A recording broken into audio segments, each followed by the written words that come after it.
Welcome, everybody! It is another year in the books. Can you believe it? We have finally reached the end of 2024. I feel like I was just sitting here with you at the end of 2023.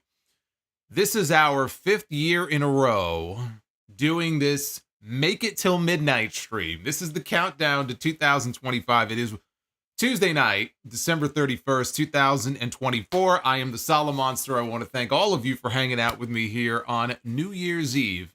I am very happy to be indoors because I don't know where you are, but here in New York City, and you could probably see it if you're watching all the Times Square stuff, it is pouring. It is pouring in New York, and I would much rather be in here than out there. So wherever you are, hopefully you guys are dry. Not too dry, though, because, of course, you know, for the occasion, we don't want to get too dry here on this stream. This is definitely not a dry county here on YouTube, but good to be back with you.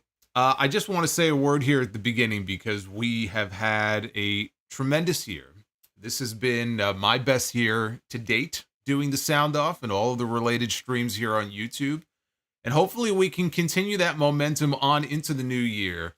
I have a feeling 2025 is going to be a huge year. And so I can't do that without all of you. And I just wanted to thank you guys. I see a lot of familiar faces here in the chat. And you guys make it happen, so I salute you. I got my hat. See, I'm ready to go, man. I got everything. Look, I even got my honker here. Look at this. I got my honker here. $1.68 right here. There you go. See? I spare no expense. Here for the New Year's Eve stream. What we are going to do here tonight, the big feature tonight, is I have compiled my annual list of my favorite matches, what I feel are the top matches, the best matches in professional wrestling in 2024.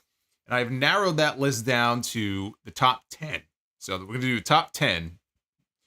And I've ranked the matches from number 10 all the way down to number 1. So we're going to go through that. But I also have a list of honorable mentions here. Since we're always talking pro wrestling, I may as well give you guys some honorable mentions for what I think were some of the better pro wrestling matches of the year. And then we'll also just talk just a few other random kind of news and notes here about Dynamite coming up tomorrow night, Raw, the first Raw on Netflix, which is coming up next Monday. And leave it to you guys, because really up until midnight and beyond, we're just going to hang out. And you got questions, you want to send them in. Super chats are open. You will see them popping up on your screen. There you go. That's right. The honker man is here. The honky tonk man is here tonight. So you're going to see the super chats popping up on your screen. It's usually a pretty big night, so if it is, that's great. And I will read through all of your messages as we go along. And the other thing is also keep your eye on the lower right corner of the screen, because I will periodically be putting that timer up. And that timer is synced up to the Times Square ball. So I will periodically check in to make sure I have not missed midnight. We don't want to do that. As we get closer to midnight, though, we'll count down. So when we hit 12 o'clock, at least here on the East Coast, we could all celebrate together. So we'll pop in periodically. We got 90 minutes before we hit midnight. Say his name and oh, shit. Oh, my God. I believe in the monster. Get your dancing shoes on, everybody. Because they love him in London, in Paris, in Tokyo, America, Scotland, and Canada, and Mexico. They say, I believe in the monster. I believe in the monster. Holy shit. David Thiering. We have not heard from David in a little while, and David just dropped a $150 bomb on my ass. Yes, my ass. Not any other part of my body. He dropped it on my ass here on YouTube. Holy shit, David. David, first of all, before I even read your message here, I want to wish you a very happy new year. David has been a big supporter throughout the year. And he says, Brother Solo, thanks for the great work this year. I am doing better after my grandma's funeral on December 27th.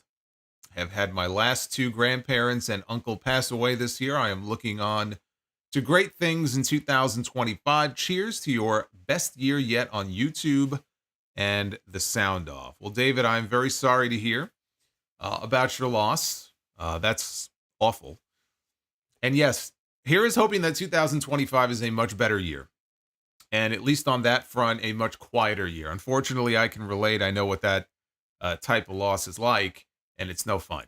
So I'm thinking about you. My condolences to you and your family. But man, thank you for all of the support.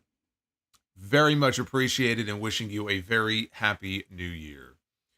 I don't even know. Hopefully you guys can't hear it, but we have, of course, the bombs dropping outside. All the pyro and all the fireworks started about 3 or 4 hours ago. And it's been going nuts. My car alarm has gone off 4 different times so far. That's always fun. So people are getting an early start here on New Year's Eve. Let me go through some of these super chats here. Hold on a second. Who is that? Who said that? Base Beerus, the honker tonk man. Okay, that's pretty bad, actually. That's pretty bad, but I'll let it slide. Base Beerus, thank you very much. So here's what we're going to do. Let me start here with the honorable mentions, because there's a bunch of them. And then we'll get into the top 10 countdown here, which I do every year. Sometimes it's top 10, sometimes it's top 15. This year it's a top 10. And it's always hard to narrow it down to just 10. Samoa BRO. This year I had in excess of 30 matches on my list. So narrowing it down is, it's always fun. But we had Bryan Danielson and Kazuchika Okada. Oh my God. Speaking of 2024. This fucking guy. Fuck that tree. I'm not talking about Oz. I'm talking about the learning tree. If I had to make a list of the worst things to come our way in 2024, he would be at the top of the list. Yes, 2024 gave us the learning tree. Chris Jericho, what will 2025 bring us? I am Oh. the legend. Shut the fuck up. More of this, I suspect. Fuck that tree. Oh, man. This tree is going to be the death of me.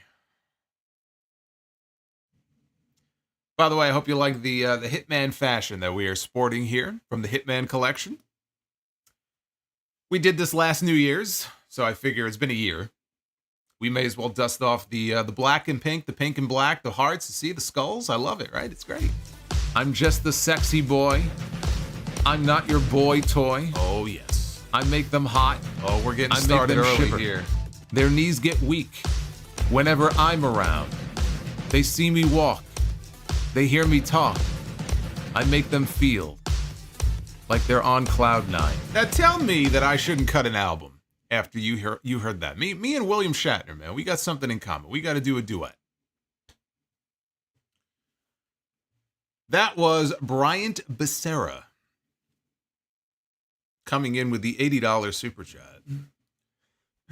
Happy New Year, Solomonster, drinking Miller Lite Smirnoff whipped cream with Mountain Dew Baja Blast and Screwball peanut butter whiskey with Welch's grape juice like peanut butter jelly sandwich. Holy shit, what did I just read? I don't know what I just read, but that sounds very interesting. I don't know if I would be as daring to try what you... I think there were like 3 different things that he had there in that super chat. Wow. Well, Brian's going all out tonight. We know that. Bryan, thank you for the 80, but you know, Brian's another one, man. Brian's has been a big supporter for a very long time on the podcast, on the YouTube channel, so I'm wishing you a very happy and healthy new year, my friend. I will see you in 2025. Yes, indeed. I am the legend. Shut the fuck up. I may not make it to 2025. I may off myself before then. Fuck that tree. Sidro is with us tonight. What am I, your I sloppy love you, seconds Solo. here? You are my tribal chief. I was looking for you the other night. Sidro with the 12. Thank you, Sidro. I'm going to get to these messages here in a little bit. Let me start going through some of the honorable mentions, or we'll never get to the actual list. What I was going to say is we had Bryan Danielson and Kazuchika Okada at the very beginning of the year at the Tokyo Dome. It was Wrestle Kingdom 18 back on January 4th. These two went out there and they had the match that I was hoping they would have at Forbidden Door last year. And I don't want to say the match was a disappointment. It was underwhelming, though, compared to what I was hoping for. We got the match I was hoping for at the Tokyo Dome this year. So that is on my list of honorable mentions. And I'm going to give you a TNA match. Believe it or not, I'm going to give you a TNA match here. It was Will Ospreay and Josh Alexander, Part 2. It was on an episode of TNA Impact, aired on January 18th. It was actually taped on January 14th. But they went out there, had a great match. This was right before, I want to say it was only a few weeks, maybe a couple of weeks before Scott D'Amore was shit-canned by Anthem. Because if you remember, he had come out at the tapings after the match was over. He got in the ring while both guys were still in the ring, and he cut this impassioned promo, which in retrospect is really sad because here he is, Mr. TNA, and then whatever it was, 2 weeks later, hey, don't let the door hit you in the ass on the way out. But they had a great match, and easy to forget about because it was so early in the year, but it is on my list of honorable mentions. Will Ospreay and Konosuke Takeshita. I considered having this on my main list because it was such a great match, but they had a match at Revolution back on March 3rd. This was really Ospreay's official entry into AEW as a full-time contracted talent. He had finished up all of his New Japan obligations. He showed up at Revolution, and the two of them, there was no real story there, but they were both members of the Callis family. They went out and had an incredible match. Go check that out if you didn't see it. I got Sami Zayn and Gunther for the Intercontinental title at WrestleMania 40. That was on night 1. They had an excellent match. with a finish that surprised the hell out of me because I was not expecting Gunther to lose that title that night. But he did, and it turned out to be a great moment for Sammy in front of his wife after she had watched him fail last year at the Elimination Chamber. At least this time, she had something to be happy about. Okada and Pac had a match for the Continental title on the Dynasty pay-per-view back on April 21st. That was a tremendous piece of business. Cody Rhodes against AJ Styles. That was at Backlash in Lyon, France. That was also a match that I feel probably doesn't get talked about enough, but I wanted to make sure I mentioned it here. And I'm going to throw a match at you. And yes, I am a little partial because I was there for it. I called it. And it was probably the best House of Glory match and the most fun that I have had the pleasure of calling all year. But it's a hog match from June 8th. And it was part of Mike Santana's Puerto Rican weekend. He had a lot to do with putting this card together. Not only did he wrestle on the card, but he was instrumental in putting it together. That's why his name was on it. But it was Mike Santana against the Amazing Red for the HOG championship. First of all, it was just an excellent match, but the atmosphere in the building that night, and whatever it was, 700-800 people, but my God, I've called so many shows in that NYC arena in Queens, and up until that point, I just couldn't remember a crowd being this vociferous and this just energetic and loud and emotional and passionate. And just to, we kind of just sat back in our chairs for a little bit and just laid out and didn't say a word and just wanted to soak it all in during the entrances. But they went out and had an incredible match. And Red is somebody who's been doing this for a very long time. So he's sort of an elder statesman at this point. He's not a rookie. He went out there and shut a lot of people up who may have thought, oh, Red now he's in his 40s, he's slowing down. First of all, he proved a lot of people wrong all throughout the year. But that match in particular stands out more than any other. He went in there and, again, he had an incredible performance. It was like he turned back the hands of time. And that, personally, is one of the most fun times that I've had sitting and watching, especially live, a professional wrestling match all year. And that match is up on Triller TV. Again, that's from back in June. So worth going back to check out if you didn't see it. We got more people filtering on in here. I am currently going through my list of honorable mentions for matches in 2024. We're going to get to my top 10 here in a little bit. And then periodically, Look, if you didn't Samoa see the BRO. mention earlier, we will be checking that countdown right there. We are still well over an hour away until midnight here on the East Coast. So I will try not to miss it. Because sometimes I lose track of time and I may miss the midnight call. So try not to let me do that. Yeah, Hurricane in the chat says Shawn and Undertaker I am the legend. were Shut the older fuck than Red up. is now when they put on back-to-back Mania Classics. Fuck that tree. Yeah, but you're talking Shawn Michaels and The Undertaker. I mean, I am the legend. Shut the fuck up. oh my God. Gonna grow an entire forest here. Fuck that tree. Fuck that tree, indeed. Couldn't have said it better the myself. amazing Oh, it's Gunther! Gunther. Jerry Lawler loves Gunther. The Gunther is Magnificent. with us. All hail Gunther. Gunther is with us. Drew Johnson, another one I haven't heard from in a while. I hope you're doing It's well, the Drew. Happy New Year, amazing brother. Gunther. Jerry Lawler loves Oh my God, a second. Gunther, the Magnificent. I thought the other one was still All playing. hail Gunther. Natasha and Drew going back to back. And I don't mean that in a sexual way. They're going back to back here with Gunther bombs here on the stream. That's a couple of magentas popping up that I just noticed. Thank you both very much. And a happy new year to both of you. I'm going to let some of these cycle through and then we'll put a pause on them. Because if I don't, it's just going to be an endless stream here and we'll never get through this list. All hail Gunther, that's right. The mighty one himself.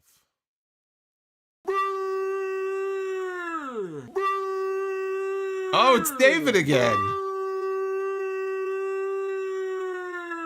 Wake up, everybody. It's Mantar. That right there. There it is. That's from the first New Year's Eve stream that I did when we were all stranded at home I am the lurk. in Shut the fuck 2020. up.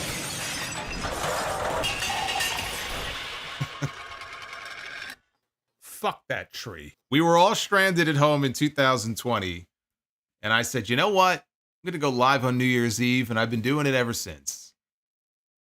And that was the night that we awoke Mantar. 5 years later, he lives on.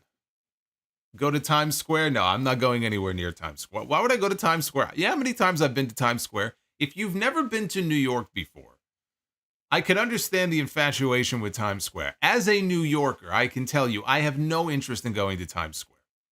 I've seen it. I've been there before. I'm good. Especially on New Year's Eve. Not happening. I could think of few things I would rather do less than stand in the middle of Times Square in December on New Year's Eve. You couldn't pay me enough to do that. I'd rather be here with all of you anyway. Some more honorable mentions, though. I mentioned Cody and AJ, Red and Santana. Will Ospreay and Pac. Now we're moving all the way to September at All Out for the international title. That was a hell of a match. Swerve Strickland against Hangman Adam Page. Lights Out, steel cage match in the main event that same night at All Out in Chicago on September 7th. We saw the violence and the brutality in their Texas death match at Full Gear last year. It was hard to imagine coming in how they would top that. I don't want to say they topped it, but this was as violent and it was as, in many cases, disgusting. But they went in there and delivered exactly what you would have expected given the stipulation. All kinds of weapons and cinder blocks and needles and all kinds of shit. And finally, Hangman Page gets a win over Swerve. And silly me, I thought Hangman, man, he was being vaulted back to the AEW World Championship, and that has not happened yet. In fact, I am somewhat concerned now coming out of World's End whether or not they have any real good plan for him. I will wait and see what happens on Dynamite tomorrow night to see what Tony Khan has in store for Hangman Page. But that is not in my top 10. It is, however, an honorable mention. Will Ospreay, Ricochet, and Takeshita. Triple threat match from Wrestle Dream on October 12th. Excellent match. Takeshita and Mike Bailey. This was not a WWE or an AEW match. It was a Maple Leaf Pro match, which is Scott D'Amore's new promotion. He has only run 2 shows so far. They're going to be running more in 2025. But they ran their first 2 shows. The production, as far as like the look of the show and everything for a first-time promotion, it looked great. And there was some incredible action on that show, but Takeshita killed it on both nights. He went back-to-back in main events that weekend. And this match here with Mike Bailey on night 1, it was Maple Leaf Pro forged in excellence. And that was an excellent match. And then the very next night, night 2, he wrestled Josh Alexander.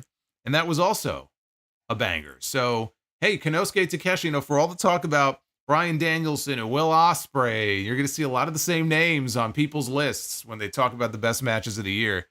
Show some love for Takeshita. Show some love for him, even at times when it feels like Tony Khan does not, because he's great, and he's only going to get better from here. So I put both those matches on my honorable mentions list. Mercedes Moné and Chris Statlander for the TBS title at Full Gear. That was an excellent match. Will Ospreay and Kyle Fletcher, also Full Gear, same show. Great match. I'll throw a triple threat at you. And maybe it's not amongst the elite matches of the year, but it's one of the better matches all year that I saw. Intercontinental Championship Survivor Series. Braun Breaker, Sheamus, and Ludwig Kaiser. I had a lot of fun watching that match. Those 3 beat the hell out of each other. Will Ospreay and Darby Allin. Continental Classic match on Dynamite, the Holiday Bash episode, only a few weeks ago on December 18th. And I just watched it recently because a lot of people were talking about it. A lot of people were putting it over. Mercedes Moné defended her New Japan Strong Women's Championship against Hazuki at the New Japan Strong Style Evolve show on December 15th. It was almost a 30-minute match, and there was no big story or anything between them. I think Hazuki had won a four-way match to become #1 contender, and they did the match. And I think it was at the Pyramid out in California, which might have been the same building where she broke her ankle against Willow last year. Mercedes went in there, and the two of them had an excellent match. Mercedes obviously won. That's when Mina came out after and accepted the challenge that Mercedes threw out for a match at the Tokyo Dome, and they're going to be wrestling each other this weekend, champion against champion, title for title. The TBS title will not be on the line.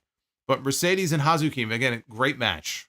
I hadn't seen much of Hazuki before, but I was impressed. I was impressed by what I saw. So those are the honorable mentions, which obviously means that every match I just mentioned is not going to be in my top 10, which we're going to get into here in a second, but I do want to let some of these super chats cycle through a little bit more. See if I can catch up here.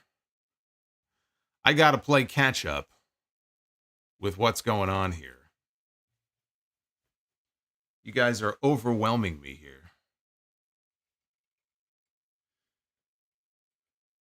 Get my drink here. By the way, you guys, let me know what you guys are drinking. After Bryan's super chat, I'm a little intrigued here because he kind of scared me when he told me what he was drinking. I'm still not sure what that combination is.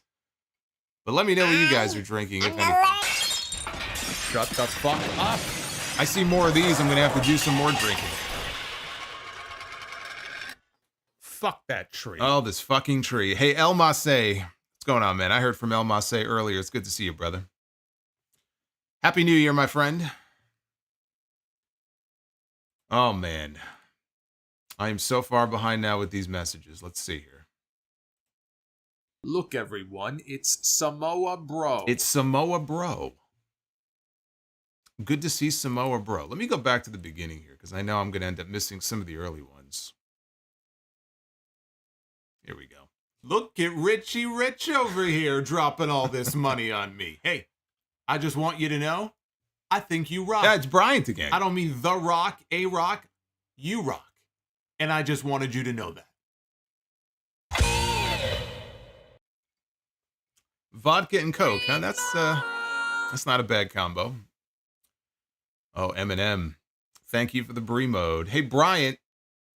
Thank you for the $100 super chat bomb.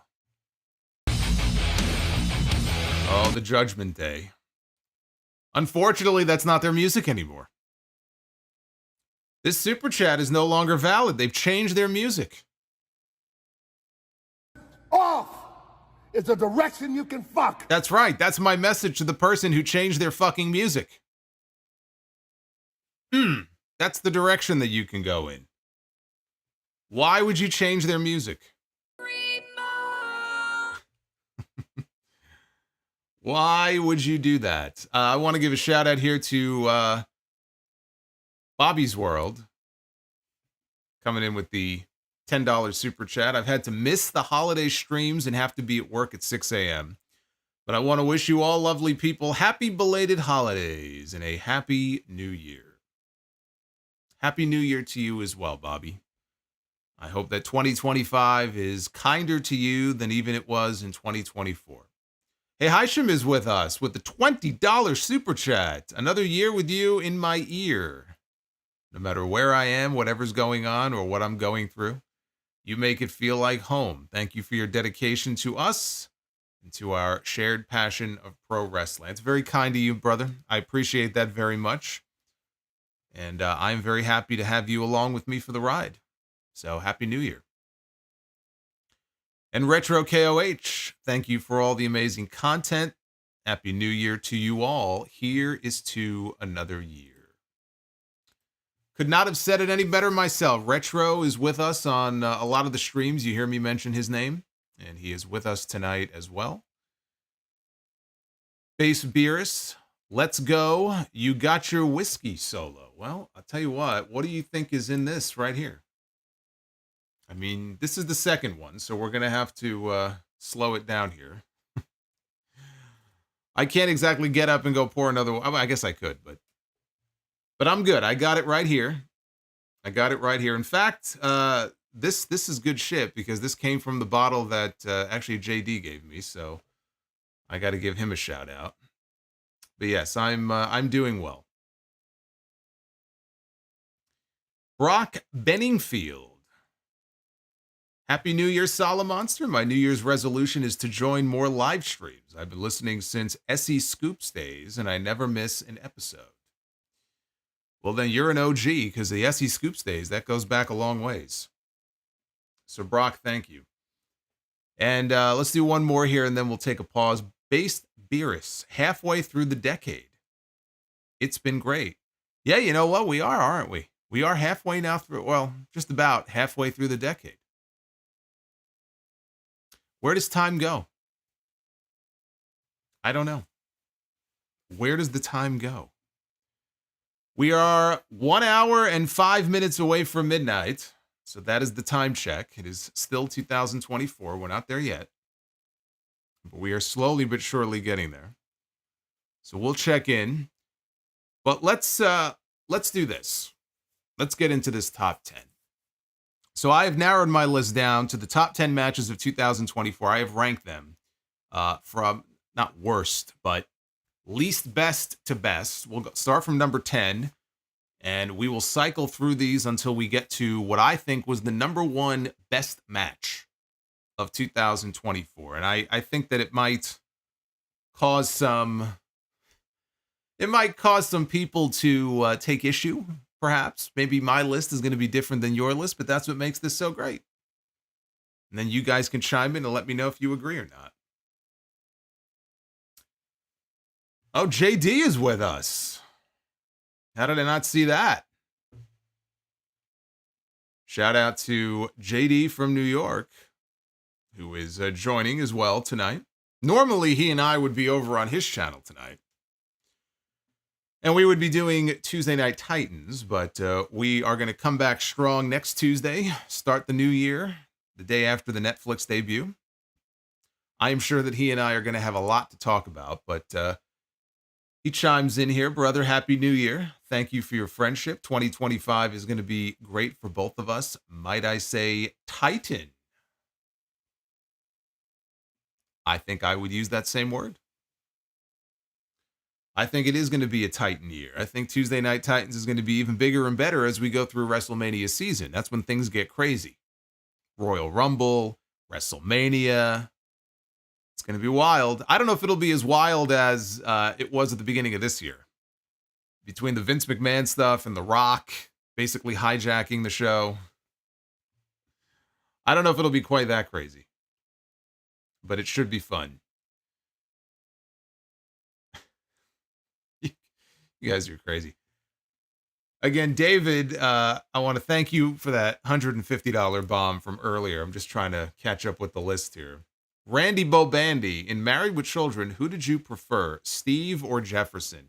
You know what? I loved Steve on that show, but Jefferson is great. Jefferson is great. Jefferson did more episodes. He was perfect in that role. So as great as Steve was, I got to go Jefferson on that. One of the greatest shows of all time. Oz and Glorious, Happy New Year. Solomonster, can't believe it's almost been 5 years of tuning in through a pandemic. Haven't watched The Fed for 23 years, but I know every miserable detail. Thanks to your great coverage. Do we need to see this again? Do we need to see this again?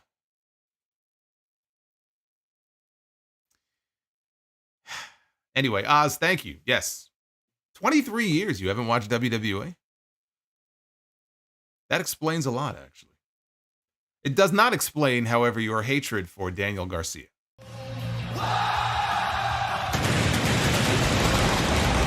Oh, shit. We got pyro on New Year's Eve, everybody.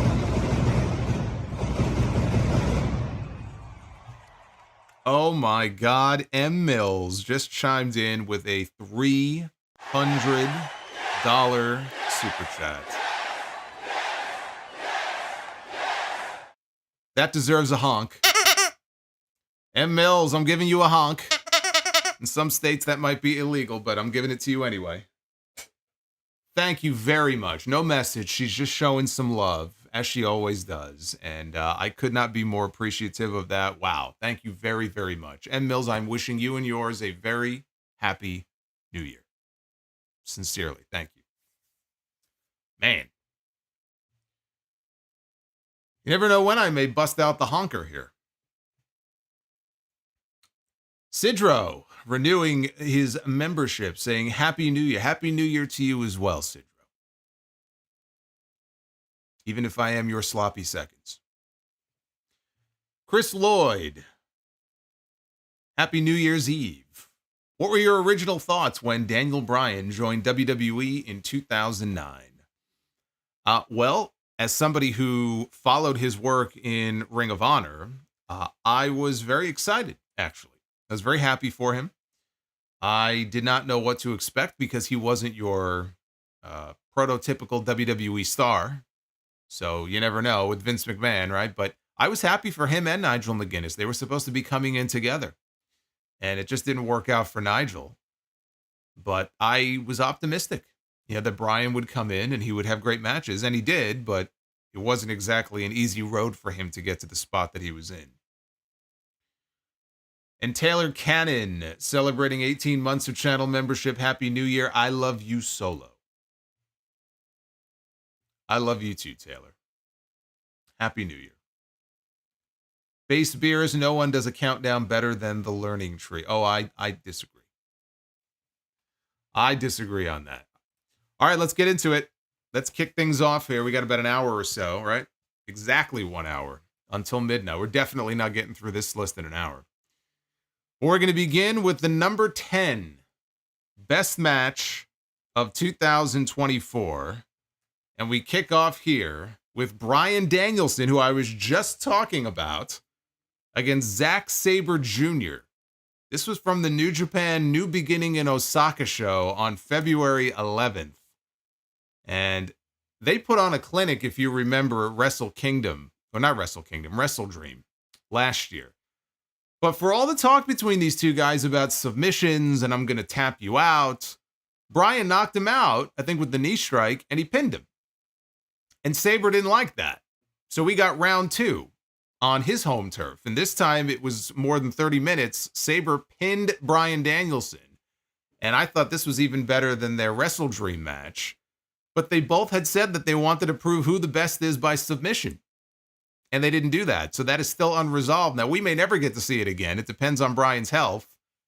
But I do hope that we get the chance because these two go together like peanut butter and jelly. I mean, you talk about two of the best technicians in the wrestling business. Bryan Danielson and Zack Sabre Jr., if you made a list of the best ring tacticians in the last 20 years, Danielson and Sabre are going to be right at the top of that list. So to put the two of them together in the ring after so many years apart, because they wrestled many, many years ago, I think 2008. But after so long, to get these two back in the ring together last year and then again this year, it was exactly what you would have expected. And it was just a fantastic professional wrestling match. And hopefully we will get part 3 at some point. Like I said, I don't know if it'll ever happen, but it was great. It was great stuff. Number 9. And this is one of the reasons why I'm glad I waited until now to do this list. Because at number 9, it is Kazuchika Okada against Will Ospreay in the finals of the Continental Classic. This is from World's End only a few days ago on December 28th. And this is one of the reasons why I'm happy I held off on this list, because I figure when I saw who was in the semis and the final, potentially finals of the Continental Classic, I said there's a pretty damn good chance at least one of those matches is going to end up and I'm going to have to rework my list. And sure enough, that's exactly what happened. You have Ospreay coming out all woozy from the blood loss against Kyle Fletcher earlier in the show. And they had just a great fucking match between two of the best in the world, with Ospreay having to fight from behind, and Okada finally gives us our first real New Japan style Okada match since coming to the United States. And it didn't feel like it overstayed its welcome either. I mean, the match was right around 20 minutes, maybe just shy of 20 minutes. So it wasn't overly long, but didn't feel too short either. It was great. It was great, and it was the best match on that show last weekend. So that makes the cut at number 9 on my list. Yes, a late entry. We have early entries, we have late entries. It's all part of the same year. It all counts. Number 8 on this list. Speaking of great matches. MJF against Will Ospreay on the 250th episode of AEW Dynamite back on July 17th. These two went out there and they had a nearly 60-minute classic for the International Championship. These guys went at it. Now, you had the commercial breaks, and anytime you do like an Iron Man match, which that's not what this was, but basically, if you do like, we've seen Iron Man matches on TV, and they get interrupted by commercial breaks, and it sucks, but that's the nature of TV.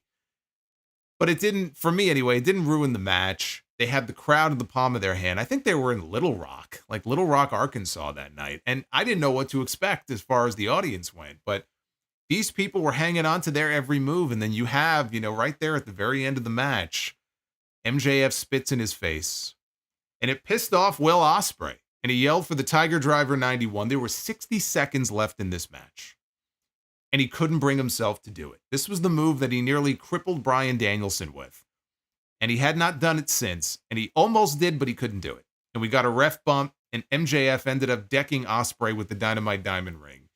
And he covered him, and the referee came over, and at 59 minutes and 58 seconds, he pins Will Ospreay. And he wins the international title. Just when I thought they were going the full 60, because they didn't want to beat either one of these guys, MJF steals it with 2 seconds left in the match. And they told the story with Ospreay, proving Swerve Strickland right. Swerve is the one who told him back in June, like, you don't have the killer instinct. You can't win. You can't beat me. You can't go for the kill shot. He proved him right here, and it cost him the championship. And it was great, too, because when it was over, you figure, well, surely we're going to get a rematch, probably at Wembley, and when we do, he'll finally hit the Tiger Driver, right, you would hope, and the crowd will explode, and it'll set up for this great moment. But as far as this match is concerned, one of the best TV matches that you could possibly ask for. These two went out there, and I thought they killed it. So that is number 8 on my list. We have 54 minutes to go until midnight. We're doing a time check here. This is the 5th annual Make It Till Midnight stream. If you were joining me right now, I thank you. Here on a very soggy evening in New York, I would much rather be inside than outside. Take a little sip of my drink here. I believe we already hit the likes goal. So we will be doing at least one Be the Booker. We do have another goal, super chat goal in the chat, which I don't know where we're at with that right now, but I think I set it up where if we hit the goal, we'll do 3 more rounds of Be the Booker. So we'll see if we get to that point, but I want to thank you guys for hanging out with me here tonight. We try to catch up on some more of your super chats here, so we don't fall too far behind. Bryant, I'm still just flummoxed by this drink here. He said, again, drinking Miller Lite, Smirnoff whipped cream with Mountain Dew, Baja Blast, and Screwball peanut butter whiskey with Welch's grape juice, like peanut butter jelly sandwich. That is just an amazing combination. I don't even know if it's good or bad. It sounds amazing. Mr. E, thank you. I'm glad you enjoyed the shirt. I only dust it off for the special occasions. Tonight is a special occasion. Sidro. Where did medieval people go to celebrate New Year's Eve? Nightclubs. Of course, he spells night with a K. Naturally, of course he does. And did you hear about kittens that got into a New Year's fight? It was a catastrophe.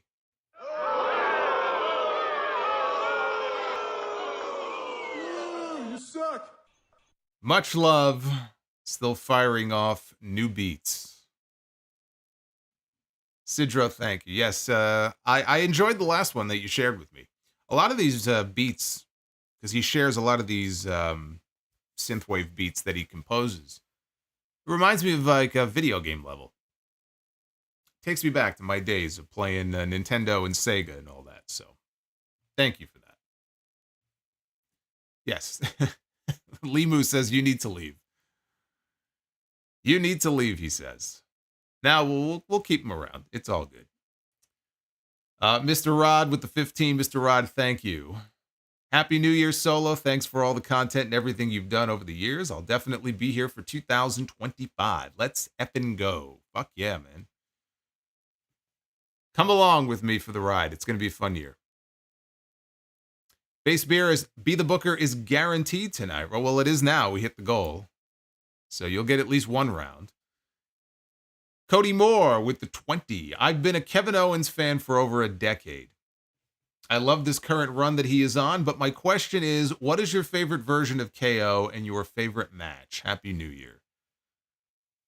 Well, are we counting Kevin Steen? Are we counting anything pre WWE? You know, because that run there at the end of his time in Ring of Honor, where he was gone for a while and then he came back and he was feuding with Cornette. That was a fun run. You know, what I remember of that was fun. He didn't spend a lot of time in NXT, but that brief period of time, he was the dominant heel. Legitimately, it was only 3 or 4 months, I think. I was a little bit longer than that, actually. Well, it was 3 or 4 months before he won the championship, but then he stuck around for a while. So even his NXT run and his run as NXT champion, it's hard to choose. What do I consider to be my favorite period of his? I don't know. There's been a bunch of them. I enjoyed the stuff with him and Jericho when they were, you know, buddy there for a while. Oh man, if I had to settle on just one, it's tough. I don't know. I still might go that last Steen run before he came to WWE, but I've always enjoyed his work. You know, there's a reason why he's in the spot that he's in, and WWE is re-signed him and always tried to, you know, keep him in the mix in some way, where he always ends up, you know, kind of floating back up into the main event because they can rely on him. They know they can use him as a babyface. They can use him as a heel. He's very resourceful in that way because really he can be a great babyface, but he's an even better heel. So whatever role you need him for, you just plug him in there and, you know he's going to deliver the goods.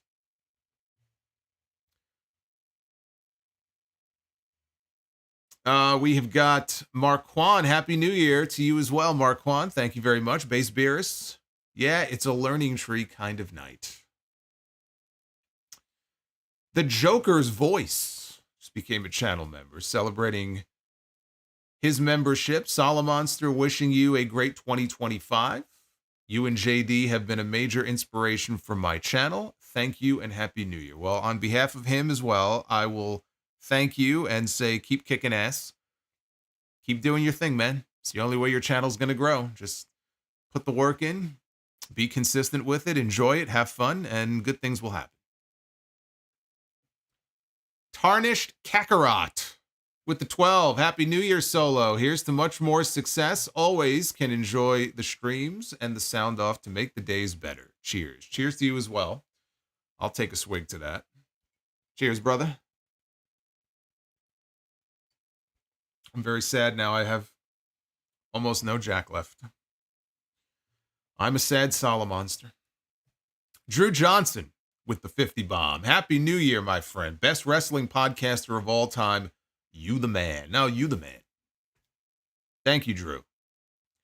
Wishing you a very happy New Year. And one more, and then we'll get back to the list here. Natasha also coming in with a 50. Happy New Year to the Solo family. And thank you so much for all you do. I personally enjoyed 2024 with the many meet and greets I went to, along with making new friends. Here's hoping for more events and good health all around. I could not have said it better myself. Good health to all in 2025. If you don't have your health, you don't have shit. It's true. Health is wealth. So all the best to you, Natasha. And again, thank you very much for all of the support. I appreciate it. All right, so now we are up to number 7 in the top 10 list of matches here for 2024. And number 7 in the countdown, this was one hell of a match right here.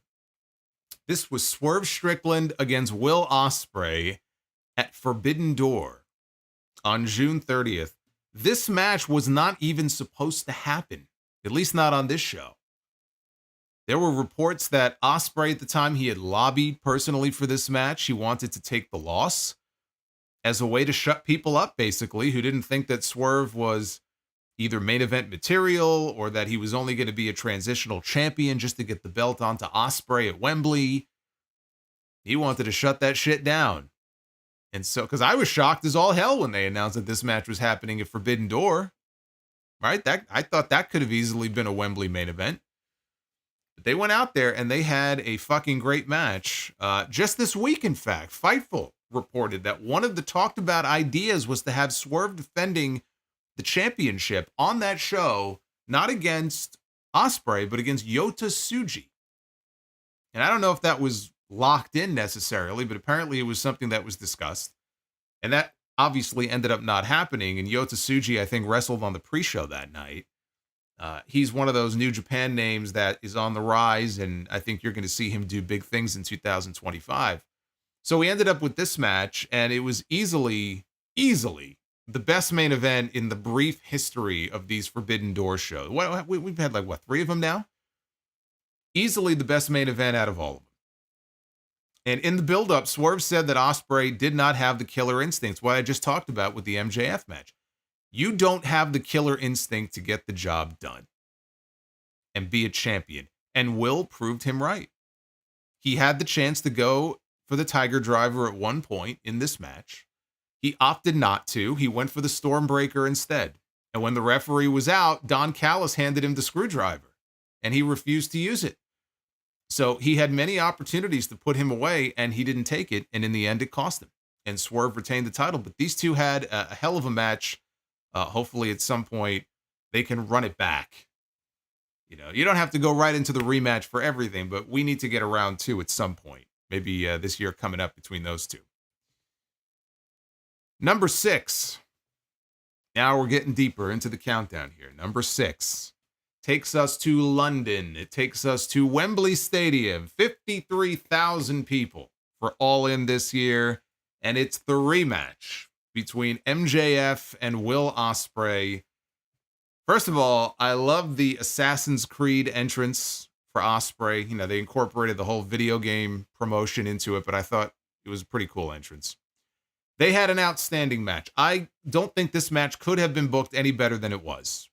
You had the return of Daniel Garcia showing up to stop MJF from using what was supposed to be the diamond ring. I think he legitimately lost it.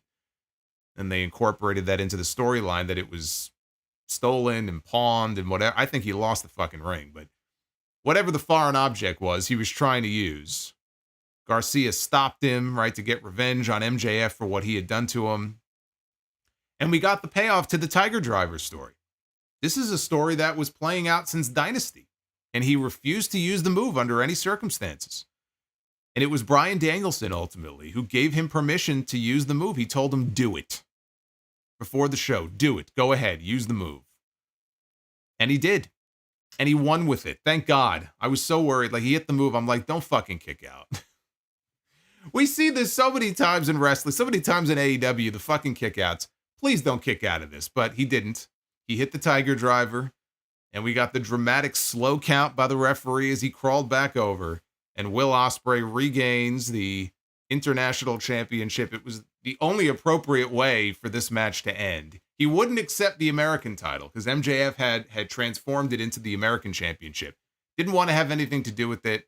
And then Christopher Daniels gets in and hands him the international title and this big celebration. He didn't win the world title this year, but this was a big Wembley moment for Ospreay, and the crowd went crazy for it. It was just great. It was great stuff. And I enjoyed this more than I did their 59-minute and 58-second match. Two great matches, two very different matches, but this one right here, with the payoff and everything and the setting and the circumstances, I have to rank this higher than the other one. Will Ospreay versus Shawn Michaels. Who's your pick to win? Man. Well, I'm going to go Shawn Michaels because you didn't specify which version of Shawn Michaels we're talking about here. If we're talking about pre-back injury Shawn Michaels, then he's going over. If we're talking about post-injury Shawn Michaels, then it's probably Will Ospreay. So it really does depend on which version of HBK we're talking about. Shut the fuck up. You didn't specify. Fuck that tree. Luis is joining us tonight as well. Our boy Luis. Luis, thank you very much. With all of this love, why didn't I give Ospreay Wrestler of the Year? Because I've given it to him before, number one. No, because it's about more than just the matches. You're right. You're right. He's all over this list so far. And it'd be very easy for me to make him my Wrestler of the Year. I made him the AEW Wrestler of the Year. But overall Wrestler of the Year, it's about more than just how many great matches one guy has.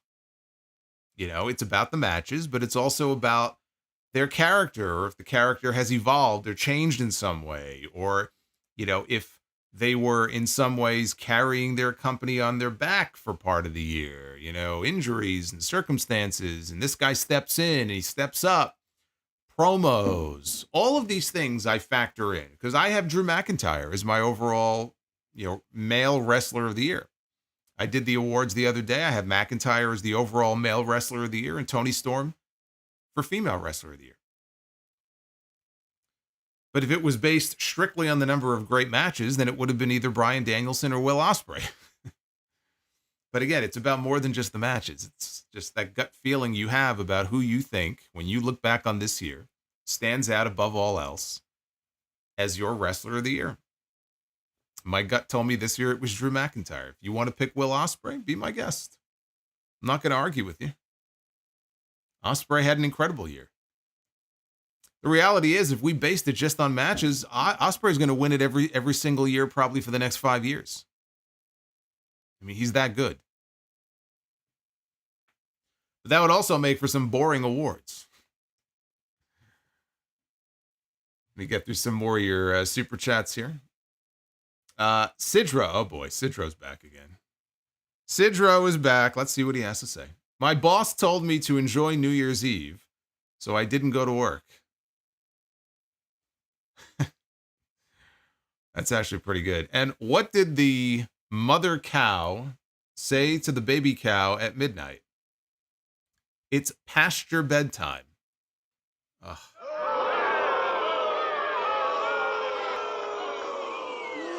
You suck. They somehow get worse. Sidro, thank you. Chris Lloyd with the 10. I got Fireball, Mad Dog 2020 Blue Raspberry. I work third shift night security on the weekends. And listening to, well, it's not the weekend. And listening to the podcast helps my work go by faster. Thanks and cheers. Well, I'm glad you're listening to me on a weeknight, not just the weekend. That's awesome. Chris, thank you. Happy New Year, brother. David Thiering with a $75. That's the Mantar one from earlier. We can't have a New Year's Eve celebration without a callback to Mantar. I believe, correct me if I'm wrong, was created during the New Year's Eve celebration in 2020. Yes, it was. Yes, it was. Even if I am out of the live streams for a bit, I know where to find you, and we aren't going anywhere. Fucking right. That's right. Thank you, David. Yes, that was from the stream 5 years ago. I don't even remember what triggered it, why I did that, but sometimes I'm fucking weird on these streams, so who the hell knows? Taylor Cannon, Happy New Year, Solomonster. I appreciate all the great content. Taylor, I appreciate you as well. RDS Harry, Happy New Year, brother. Looking forward to another great year. Listening to the greatest podcaster in the world. Also, my birthday is on Monday. Oh boy, you and the Netflix debut. That's a big day. Happy early birthday, Harry. Thank you for all the love. I see Harry in the chats every week. Thank you, brother. And Darth Panic, 32 months of channel membership. Says, Happy New Year to everyone. I co-sign that. All right, we're in the top 5. The 5 best matches of 2024. Actually, let me check the time first. All right, we got 36 minutes to go until midnight. Don't let me forget. 36 minutes and counting. Number 5 on this top 10 list takes us back to Revolution on March 3rd. It was Sting and Darby Allin, the defending AEW World Tag Team Champions, defending against the Young Bucks, hand-selected by Sting to be his opponents in his final match. There's a lot of things that you can say about Tony Khan, his booking, the way he does business, the way that he answers questions or doesn't. There's a lot of things you can say about Tony Khan, good and bad. One of the positive things about Tony Khan and the way that he does business when it comes to the legends that he signs and he brings into the company, and Sting is the number one example of this, is the reverence that he treats many of them with and the respect that he shows many of them. And Sting is a great example of this. When Sting came into the company, Sting was not supposed to wrestle like regular matches in front of live crowds. We didn't even have live crowds. Sting came in, it was during the pandemic. They were running Daly's Place. Maybe he was going to do cinematic matches and maybe 3 of them, and that would be it, right? That was what the word on the street was at that time. And it didn't take very long for that to evolve into just doing full-blown matches in the ring. But he protected Sting as far as his character and not jobbing him out. He didn't really protect Sting from himself when it came to him doing dives off balconies and stuff like that, because we know Tony doesn't say no to anything, apparently. But he protected Sting and that character, and he just would not beat him. He would not have him lose. He would not make him look weak. If Sting looked weak in a match, he would make a comeback. Everybody would go nuts for it. He would no-sell stuff. They put him through a fucking table. I remember FTR put him through a table in a match once. He got right back up. People went nuts for it. Sting's run in WWE ended in the worst possible way. He got hurt, and it looked to be career-ending. And that was going to be it. One of the greatest careers over because of an injury. And he never was going to have that proper send-off. And obviously losing in his one and only WrestleMania match is still a head-scratching decision. Whether or not they thought it was going to be his last match or Sting wanted to lose, he shouldn't have lost that match. But that's neither here nor there. But it ended on an injury.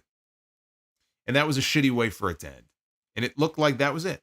But then Tony Khan gave him the chance to come in and to write the chapter to close his career out that he wanted to write.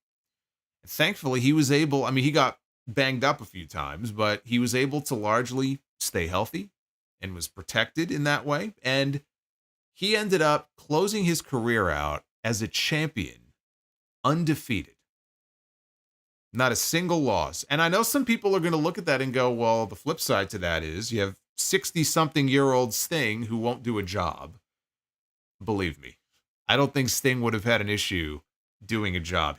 Lord knows he did plenty of them in TNA and even in WWE in his WrestleMania match. I cannot imagine Sting going to Tony Khan and saying, I'm not going to lose.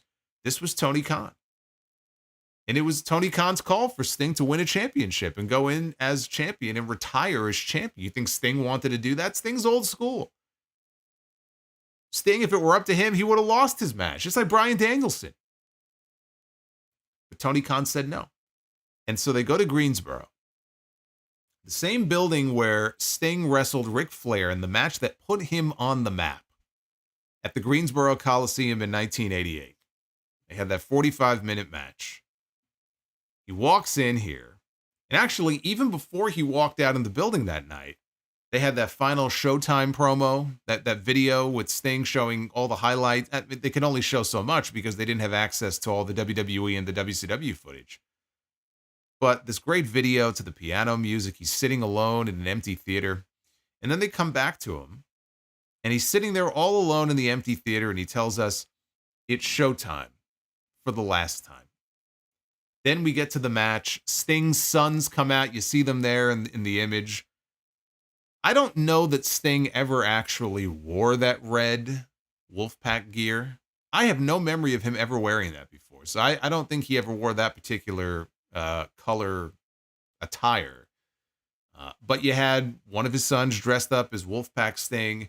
You had the other son. And by the way, the one dressed up as Wolfpack Sting is actually in training right now. He's training with Darby Allin to become a pro wrestler. You have his other son there dressed up as Flat Top Surfer Sting. Then Sting comes out to Metallica's Seek and Destroy, his old music from WCW.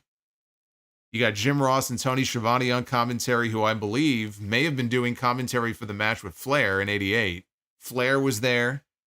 He comes out. Ricky the Dragon Steamboat is there as the guest timekeeper. You got Nikita Koloff and Magnum TA sitting in the front row. Like, they did all they could do to make this moment as special as they possibly could. Then you had Darby Allin doing one of the dumbest things that I've ever seen done in a match. But of course, the dumb Darby spot is basically a signature of every single match that he's in. But that dive off the ladder through that pane of glass is truly one of the stupidest things I've ever seen. It's memorable, but it's stupid. But that took him out of the match for a while. Sting was on his own. Eventually, Darby came back. And in the end, Sting wins with a Scorpion Deathlock on Matt Jackson. Sting gets to go out on top.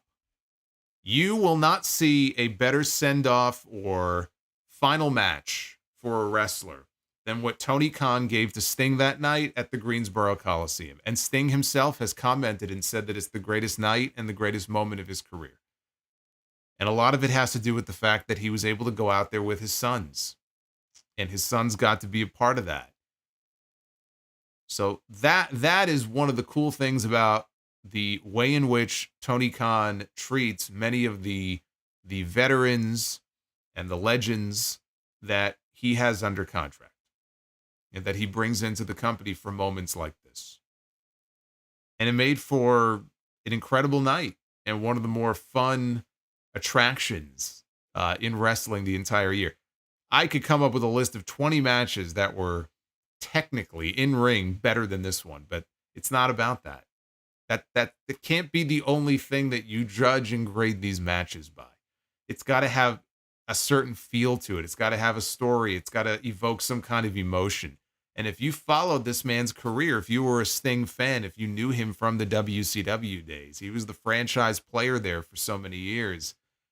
And to see him go out on that note like that, the only thing I would change about it, honestly, is he took the mic when the match was over to cut a farewell speech, and they cut him off because they had a cutoff, like a hard cutoff for the pay-per-view, and he didn't get to say much, and in the middle of him speaking, they went off the air. Now, I think they put the whole thing on YouTube after, but it's like, what the fuck? He cut Sting off in his farewell speech. That's the only thing I would have changed about it, but this was tremendous stuff. Absolutely tremendous stuff. Now we get to number 4. Top 10 countdown here of the best matches of 2024. This match right here is what happens when you have a personal issue between two men that is built up over an extended period of time, and you give it the proper build, you give it the proper platform. It has the right stipulation. Everything just comes together. The stars align, and what you end up with is not only one of the best matches all year, but with this stipulation, one of the best matches that you will ever see in WWE inside the Hell in a Cell. And it was CM Punk and Drew McIntyre at Bad Blood back in October. This was 27 years to the day. October 5th, 1997 was Bad Blood in your house. And we had the very first Hell in a Cell match between Shawn Michaels and The Undertaker. CM Punk and Drew McIntyre had one singular mission here. And Punk articulated it. He was on some kind of podcast or show, I think the week before. And he said, I want to bring the cell back to what it's supposed to be. I don't want to have a cell that needs a match. I want to have a match that needs the cell. And these two went out there and they had a classic.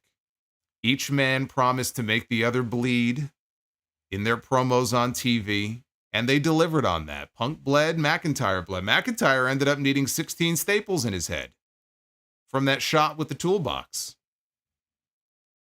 Punk wrapped a chain around his knee. He shoved a handful of beads from that bracelet, that fucking bracelet, into McIntyre's mouth.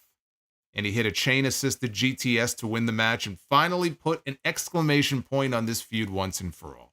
That is how you blow off a year-long feud. This right here is what Hell in a Cell was created for 27 years ago. You take two men who hate each other with a passion, you lock them inside of a cage, and you let them go out there and destroy one another.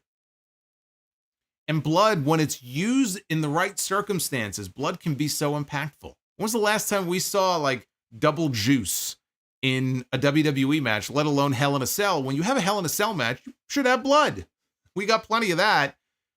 But like, this was perfect. What they put together here was perfect. They never even had to leave the cell. They didn't have to climb to the top. They didn't have to tease some big high spot or a dive. It was all contained inside the cage, which is what the cage was originally intended for. And this right here was the match where when it was over and he came out of it healthy and not hurt, I said, okay, CM Punk now he's back, right? He came back at SummerSlam, but like now he's back. And hopefully as we head into this new year, obviously he's factored into some big plans going into WrestleMania. He may well be wrestling Roman Reigns at WrestleMania. So hopefully he'll be able to stay healthy this time. But that match is the one that just, you kind of sit back and go, okay, if he can stay healthy, this is money right here. There's so many different people now that he can work with. Seth Rollins and Roman Reigns and Kevin Owens and on and on and on. But this right here, easily one of the greatest matches of 2024. A lot of people are going to have this match, if not at the top of their list, higher up on the list. I struggled with this. I almost had it higher on the list, but I just couldn't rank it any higher above the other matches that I had here. Let me check the super chats here and play some catch up. Look at Richie Rich over here dropping all this money on Paul me. Hamilton. Hey, I just want you to know, Paul's with us. I think you rock. I don't mean The Rock, A Rock. You rock. And I just wanted you to know that. We are T-minus 25 minutes until midnight, and Paul Hamilton, It's the Portland pop amazing star himself, Gunther. Jerry chiming in with a Lawler $100 loves super Gunther, chat. the Magnificent. All hail Gunther. And David Thiering follows with a 50 bomb. Alex wants to know, is it true that no true New Yorker goes to see the ball drop? No, I wouldn't say that. There are people who like to go see the ball drop. I've seen the ball drop. I get it. Like, it's fine. I don't need to go see it in person. But there are people who will go. They will make the pilgrimage, even though they live in New York, and they will go and they want to watch it live, and that's fine. I just have no interest in doing that. Thank you, guys. Thank you, Paul. And thank you, David. I'll get to your messages here in a bit. We're getting close, though.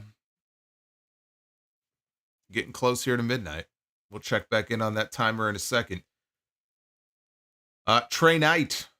Solo. You are still the man. Bless you, sir. Thank you. Bless you as well, Trey. Happy New Year. Doc Doom is a channel member now. Welcome to Doc Doom. El Masse, my prediction is the learning tree will have all the gold in 2025. I'm going to put a curse, a voodoo curse on you for even putting that out there. You know I've got my voodoo doll. Like, you know this, so you know I'm not lying when I say I will put a voodoo curse on you. The Mount Vernon kid, Christopher Bennett, Happy New Year solo. My little brother, Hulkling93, and I may be coming to the next Hog show. Well, the next show is in Chicago, so that's where we're going to be. We're going to be in Chicago on the 17th, and then back in New York on the 25th. So I don't know if you are saying that you are in Chicago or if you are in New York, but either way, I hope that you do make it out. And if you do, come find me and say hello. Temjin Black with the 1999. Happy New Year, Solomonster and chat. Hope 2025 is a much better year. Question, has there been a time in which a specific championship belt suits a wrestler? For example, the Winged Eagle looks great on Kevin Owens. Yeah, I mean, big gold, man. Obviously big gold on Flair, since he created it or had it created. It just suits him so well. You know what? The big gold belt, honestly, it fit Triple H when he had it in the early 2000s. The Big Eagle, I thought the Big Eagle worked well with The Rock when he was coming out with the cow vest and the silk shirts and everything in like 2000. I thought the Big Eagle suited him very well. So yeah, I mean, you can find like the classic Intercontinental title on Razor Ramon. It just fits so well. You know, that guy, he had all the drip. Like there are certain people who held certain championships and you just look at them and it's like, you know what? That fits him. Like that's just the perfect combination. Razor and that IC title, I mean, it just went together so well. Brian Pissarro with a $100 bomb. Bryant, thank you, sir, very much. Winged Eagle on Bret Hart. Good call. Good call. Eminem with the 25. As much as I loved Cody versus Roman, the match of the year, he says, is Punk and McIntyre for him at Bad Blood. They brought respect back to Hell in a Cell. They did. But it's number 4 for me. Sorry, brother. Uncle Donk with the $35. Hope everyone has a happy and healthy 2025. Do you think the wrestler who once was Y2J is at the point in his career where he has done it all? So he's entertaining himself by trolling everyone with this cringe learning tree gimmick. No, I just think he's trying to keep himself relevant because, you know, he enjoys being on television and he wants to keep his value up, and he is making a boatload of money working for Tony Khan. And he genuinely thinks that this learning tree gimmick is good. I think he honestly believes that. I don't think it's a troll or anything like that. I just think he finds it entertaining and thinks that everybody else does too. Donnie Yasu, Happy New Year solo. Donnie, thank you for the 22. Happy New Year to you as well. And Alex with the 25. Wishing you and everyone a happy and healthy. Thank you for keeping it real, always speaking your piece and not being afraid to let the haters know that they will always be wrong. Much love, brother. I do my best, but they still don't get it. They still don't get it. Doc Doom, been a fan since the TV Tracks days and finally happy to make the membership leap. Well, I'm happy to have you, Doc Doom. Better late than never. All right, we got 18 minutes to go before we hit the stroke of midnight. Let us get into the top 3. We have already talked about Punk and McIntyre, Hell in a Cell. Now we're getting into the top 3. Now we're getting down to the nitty-gritty here with this list. Number 3 on the top 10 list for 2024 takes us all the way back to the month of April. April was a very big month in the world of wrestling. There was a lot going on back in the month of April.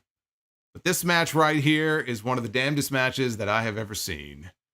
And it takes us back to AEW Dynasty. On April 21st, it was Bryan Danielson against Will Ospreay, and it was billed as a first-time ever dream match. When this match was over, that night, I called it the greatest match in AEW history. Danielson was already one of the all-time greats coming into this. Ospreay is well on his way. You knew that this was going to be something special, but you never know how two people are going to mesh, right? I mean, that first Danielson-Okada match I mentioned from Forbidden Door, it was good, but it wasn't nearly as good as their rematch at the Tokyo Dome. So you just never know for sure what you're going to get. But this match, you take two of the best wrestlers in the world, you drop them in the ring, you let them do their thing.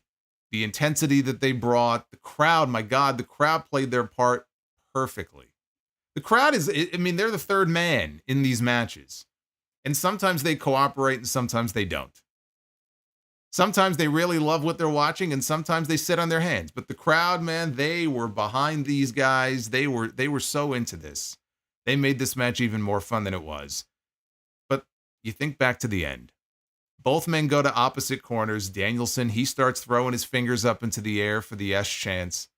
The camera work here deserves praise as well. The camera zooms in on Ospreay, slowly pulls off the elbow pad. They're taking their time. They're letting it build. They're letting it breathe. They explode out of each of their corners. Ospreay connects first with the forearm shot, which is what you see here. And then follows that up with the Tiger Driver. And at that point, we see Bryan Danielson convulsing on the mat. Bryce Remsburg is motioning for the doctor to come check on Danielson. And Ospreay didn't realize it. He fired a hidden blade off, and then he pinned him. And so after 30 minutes, these two went out there and had a mat classic. But at that time, we didn't know that this whole Tiger Driver thing was going to lead to what it did at Wembley with Ospreay and MJF. I don't know even if Tony Khan and Will Ospreay knew exactly how they were going to pay that story off in April. You know, that it was going to pay off the way it did in that match in August. But that was the beginning of that story. This match was everything that you could have hoped for. If you're a fan of either or both of these men, this match was just a masterpiece. It was a masterpiece. Exactly what you would have hoped that it would be. I love this match. Absolutely fantastic. We get to number 2 on this list. The second best match of 2024. And this match takes us back to August. It takes us all the way back to Wembley Stadium. It takes us to All In, and it takes us to Bryan Danielson against Swerve Strickland at All In London for the AEW World Championship. If I thought that last match I just got done talking about was the greatest in AEW history, somehow Bryan Danielson found a way to top it 4 months later. And it's arguable because, honestly, I could go either way with it, but emotion wins the day. Emotion is the key word here.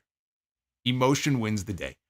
Tony Khan wanted Bryan Danielson to get his flowers, and he wanted him to have a place in the lineage of his world championship. He wanted him to at least hold that title once.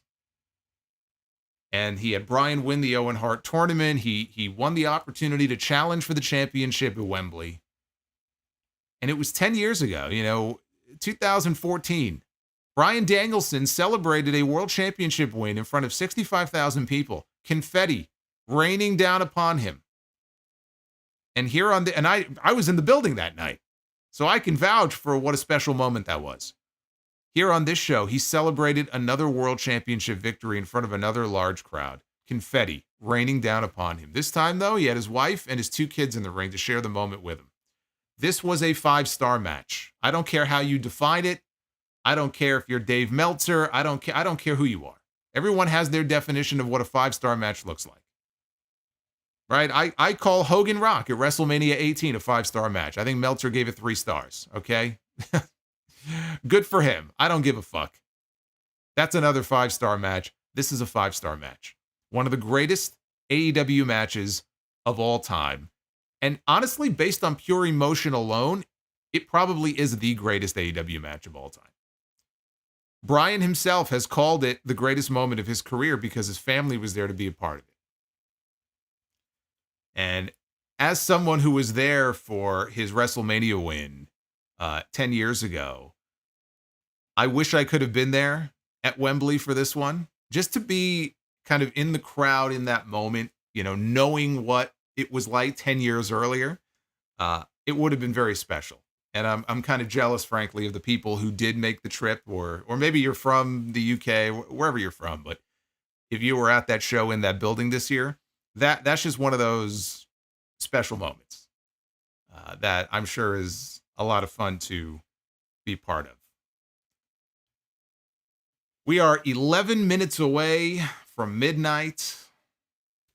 Oh my goodness, it is almost time. Thank you guys for hanging out with me here on a Tuesday night. Normally we're doing Tuesday Night Titans, but tonight we're flying solo here as we do every year.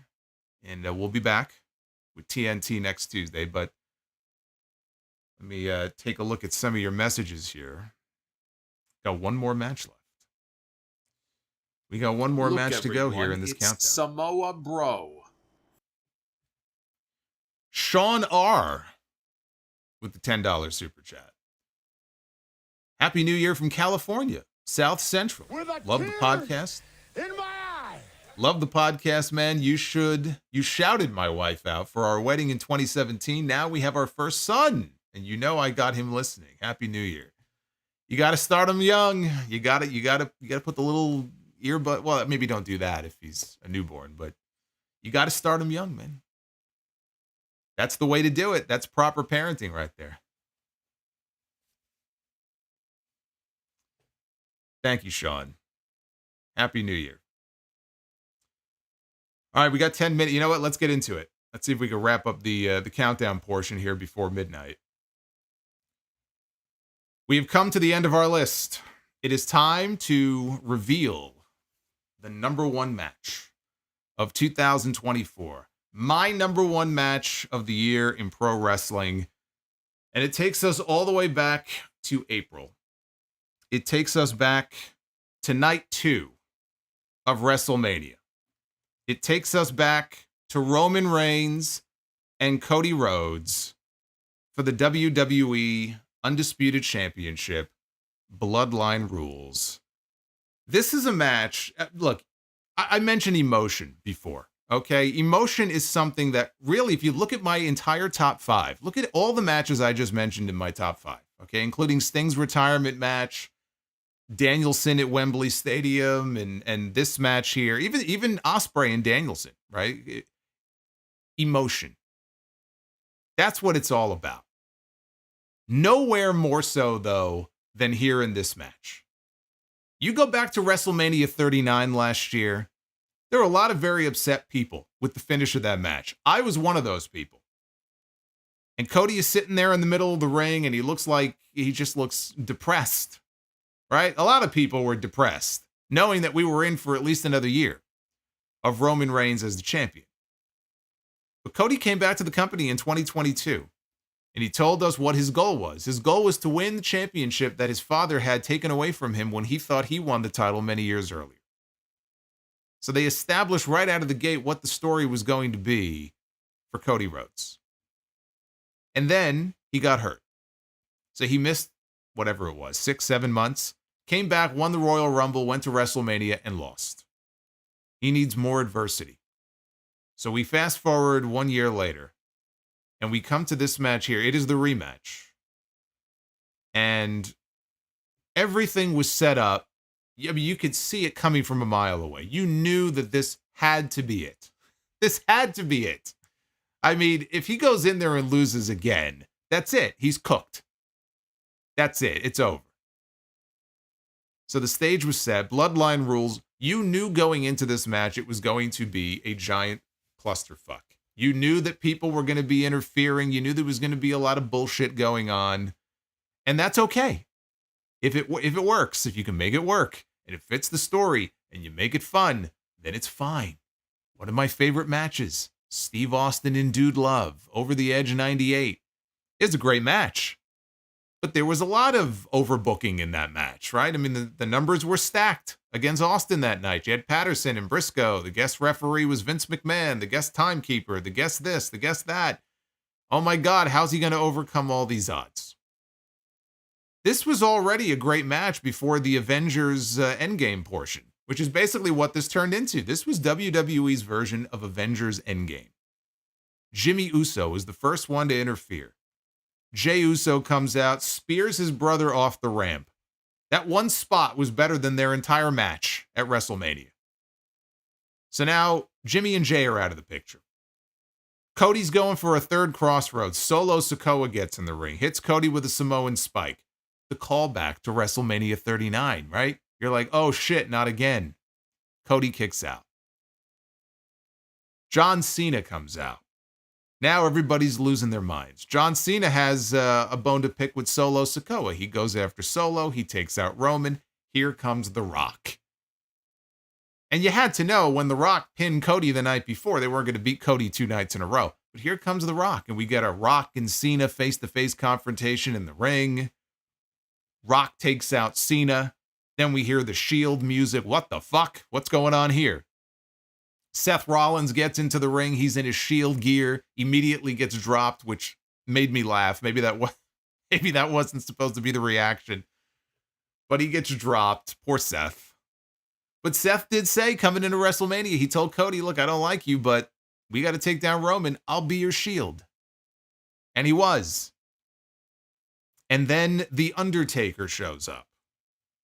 And that's fine. But man, if I had one change, if there was one thing that stopped this from being absolutely perfect, it should have been Stone Cold Steve Austin in that spot. And apparently WWE wanted him, and he said no. Whatever the reason was, he couldn't do it, or he didn't want to do it. He didn't want to fly into Philadelphia, whatever it was. That's the only change I would have made. Because imagine the glass shattering. People went nuts when The Undertaker's music hit, and they heard that, the gong. But imagine if the glass shattered, and we got Austin and Rock. And one last time, Rock has to sell the stunner and flops like a fish and bounces up. And everybody's losing their minds. And you got Austin as he's leaving the ring looking down at Cody. Get the fuck up. Get up. Get up. Come on. It's your time. Get the fuck up. Like, that's the only change I would have made to any of this. But the people still reacted to The Undertaker like it was a big deal. He gives Rock a chokeslam. He takes Rock out of the equation. We all know what happened from there. Cody ends up hitting 3 crossroads. And he pins Roman Reigns. And you want to talk about emotion. Go back and listen to Samantha Irvin when she announced Cody Rhodes as the winner of this match. Go back and listen to Michael Cole and Corey Graves on commentary as they're speaking. I mean, you could hear it in their voice. They had like a lump in their throat. It was emotional. And Michael Cole is close to Cody Rhodes anyway, because the two of them are good friends. It was an emotional moment. It might have been predictable, but it was perfect. The story played out perfectly. The family was there.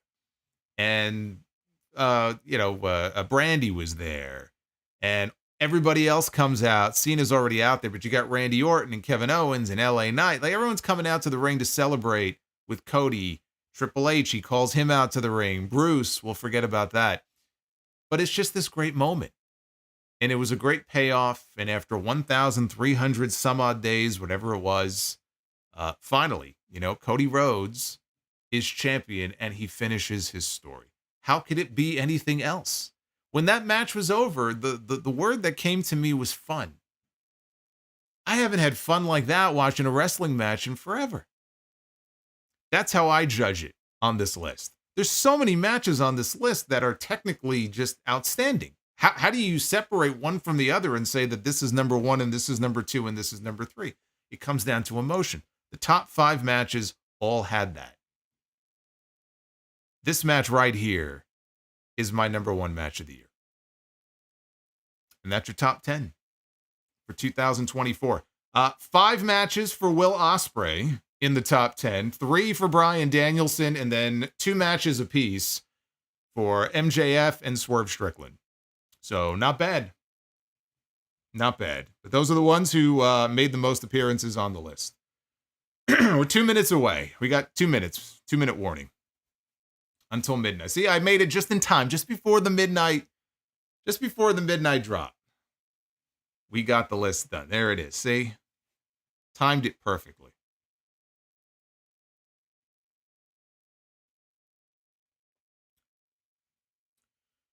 Zhang says, I liked Swerve and Hangman more than Punk and Drew. That's cool. Different flavors for different people. Some people like vanilla, some people like chocolate. Ain't nothing wrong with that. 3 minutes. Well, I guess it was a 3-minute warning. Now we Now we've just hit the 2-minute warning. Now it is less than 2 minutes.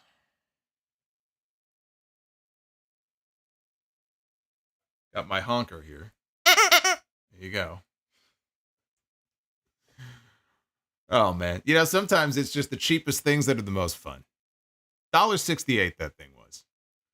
I walk up to the register. The woman's like, that's it? Party City is going out of business. So there's one that not far away from me, and I go in there, and everything's on sale. I love you, Solo. I see this. You are my tribal chief. And I'm looking around. I go, there's nothing else here that appeals to me. I said, I think I'll buy one of these. She said, that's it? I go, that's it. I said, that's it. All right, we're 1 minute away from midnight here on the East Coast. You got to sing for us? Yeah, that's not going to happen.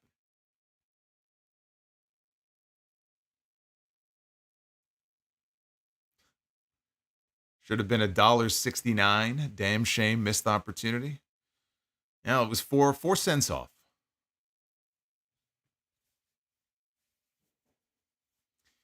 All right, well, I'll get to the rest of your messages here after we do this. But again, one last parting message, I guess, here before we 30 seconds away here from midnight. Again, thank you guys for an incredible year, and here's to bigger and better here in 2025 as we count down. Juan Lopez, looks like you're the last subscriber here before we switch over to 2025. Look at that.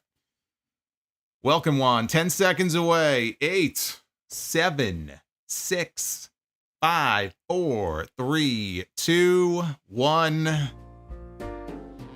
There you go. Happy New Year. It is 2025. Cheers to all of you, wherever you may be.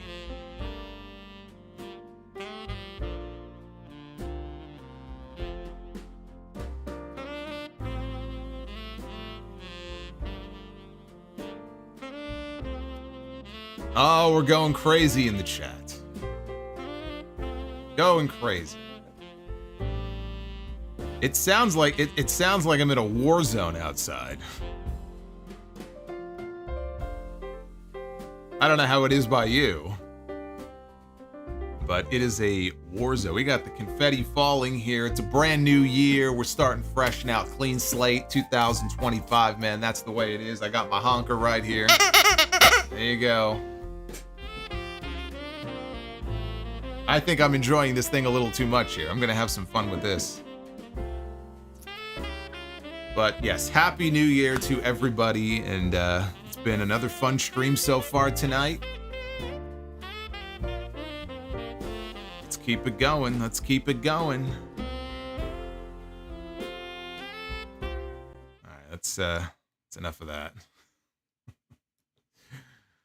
Well, we have now crossed over. It is a brand new month. It is a brand new year, and we still have a bunch of messages here to get into. The honk sound sounds like a chew toy. It does, doesn't it? I said it's like the cheapest things sometimes bring the most joy. Like when I had a cat, I bought so many toys for her. And yet she enjoyed playing with the fucking box or a piece of string.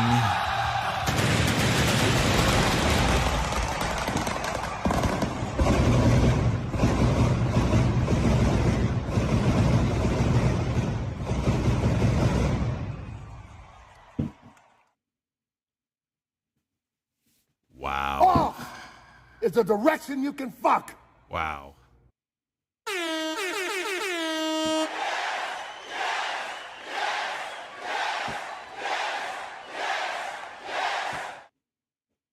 Look, everyone, it's Samoa BRO.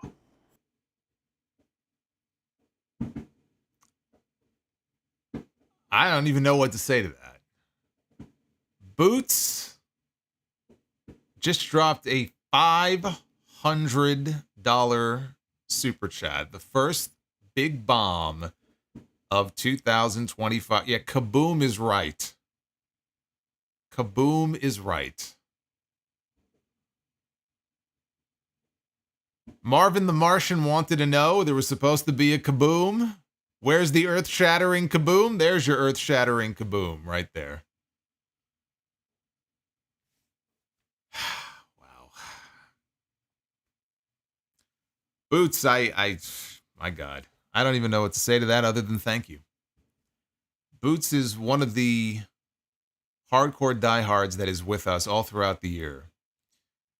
And to see I mean, all of you guys, it's just incredible. But when you see something like that, a $500 bomb just pop up on your screen like that, that knocks you back a few steps. And it makes me feel really good because, you know, to get that kind of support and commitment from somebody, even just one person, is, you know, obviously you want to be successful and you want to make money on your streams. You're putting in all this work and all of this time. Believe me, it's a lot of time and a lot of effort that goes into it. But just the fact that somebody would even support in that way and do something like that, it means more than you'll ever know. I'll just say that. So, Boots, I wish you nothing but the best in 2025, and hopefully you'll join me for another year. And we'll have some fun here on these streams. Do you hear that? Do you hear the havoc that's going on? Is that coming through on the microphone? Because it's bombs away outside. This is all I'm going to hear all night now. Oh. Well, let's catch up here with your messages. And then we'll get into just some of what's coming up tomorrow night on Dynamite and then the big Netflix debut on Monday. I want to talk about that briefly. Randy Bobandy. If somehow Cornette would be willing to do a schedule and would make a stable in WWE or AEW, who would you pick to be in his stable? I think it goes without saying that FTR would probably be in that stable.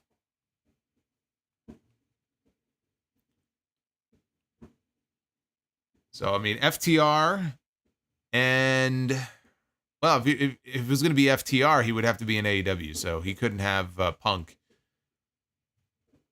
Who else is he a fan of in AEW? I feel like he hates everybody in there. Outside of FTR, does he actually like anybody in AEW? How about Kenny Omega? FTR and Kenny Omega managed by Jim Cornette. Boy, that would make heads explode. Lakers Pats, let Cena in the G1. Liv and Rhea ends in a draw. Did you see John Cena's last few matches? Do you think he actually would survive the G1? Base beer is a little bit of the bubbly. Enjoy the bubbly. Oh, MJF, of course, yes. Okay, so FTR, basically the Pinnacle. Just reunite the Pinnacle. And instead of Tully Blanchard, just have Jim Cornette as their manager. There you go. Timothy Tillis. Not drinking anything but water and juice. Got drunk at a Christmas party and drinking a lot of Hennessy. Happy New Year's solo. That'll do it. That'll do a number on you. Thank you, Timothy. Mr. Rod, I'm not a drinker, just a nice cold Pepsi. Watching Penn State whoop Boise State. Pepsi's all right. If I have to drink soda, yeah, I mix it with the Jack and Coke. I'm a Coke guy. I enjoy my Coke. What can I say? Base Beerus says, Big Show. That's him. Booba, Happy New Year from Arizona. Was there any discussion of a New Year's TNT? Also, thanks for the year of entertainment. No. Made sense to just take off until the beginning of the year because there wasn't a whole lot going on, and I'm always here with you guys. So we got to keep that tradition alive. M. Mills with the $300 bomb from over an hour ago. M. Mills, I salute you. Cheers. William Valencia with the $20. 2024 was a difficult year with my father passing due to cancer, but the sound off and the live streams kept me going. Here's to 2025 being a much better year. William, I'm sorry to hear about that. I certainly hope 2025 is a lot kinder to you than 2024 was. Cancer fucking sucks. Ain't no other way to put it. George, number one Homo sapien Sekman. Happy early new year from Japan, from your second favorite wrestler, the great and powerful Omos. That's right. Omos is wrestling. Isn't he wrestling right now? I think as we speak, he is wrestling on the Pro Wrestling Noah show. I think he's going for the tag team titles. Him and Jack Morris. We'll have to see how Omos does. Clone Force. Celebrating 8 months of channel membership. I heard your Samoa Joe prediction on coming back to WWE. Now with Triple H in charge, he for sure will be used better on the main roster. Well, it's up to Joe. I mean, I don't know when his contract is up. It might not be for a while, but not knowing his contract status, I said if he is up this year, I could see it happening. And I do think this time it would be different. I think this time he would be used in a better way, but you know, he's got other things going on, right? He's doing the Twisted Metal stuff. He might have other outside projects. Is that not going to be possible if he goes back to WWE? I don't know. But I definitely think if he wanted to go back, Triple H would welcome him back with open arms. Dude, he would fit right into that bloodline story. You could plug him right in there in some way. I haven't even given a lot of thought to like where he would go or what his role would be, but just to have him involved in the top storyline in the company would just be a great spot for him to be in. I think it would be great. Jeez. Carlos with the $4.99. Thanks for bringing back my love for pro wrestling since 2014. Going to the first Raw on Netflix. Happy New Year. Honk honk, he says. That's right. Yeah, I saw Anthony Mackie was putting over Samoa Joe big on, I don't know what show it was, but he was really putting him over for his acting chops and how great he was to work with on the set of Twisted Metal. Iconic one. What's your predictions in AEW for 2025? You got to check out the podcast from last week. I did my predictions there. There's a mix of WWE and AEW predictions on the show. Go check it out, brother. Clone Force. I love Solo. You and JD are my favorites to listen to for podcasts, and I hope Samoa Joe comes back to WWE because I know Triple H would love to bring him back. You don't think that he wouldn't love to have a guy like Samoa Joe back? He's the one when he got fired. I love you, Solo. You are my tribal chief. When he got fired the first time, he brought him back. Then he got fired again. I can understand if Joe doesn't want to go back.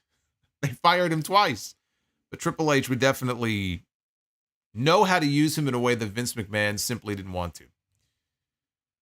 Darius, this was a random thought that hit my mind. Where would Randy Orton rank among the best heels in WWE history? I think he'd be pretty high up there. He's not at the top of my list. I can't rank him above like prime heel, Piper, Jake. But I mean, he would be pretty high up on the list. When he was doing that stuff in like 08, 09, like around there, maybe 2010. Or even the Legend Killer stuff when he was younger. Yeah, that was great stuff. But he didn't really come into his own until the end of that decade. When he was punting people in the head, that's like prime heel Randy Orton. Slim Yoshi.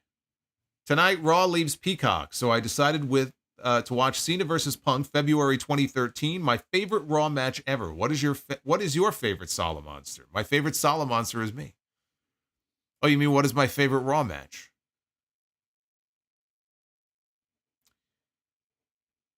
You know, there's a few different. There's two that stand out for me, and I'm not sure which one I love more. I'm going to go Bret Hart and 1-2-3 Kid, July 1994.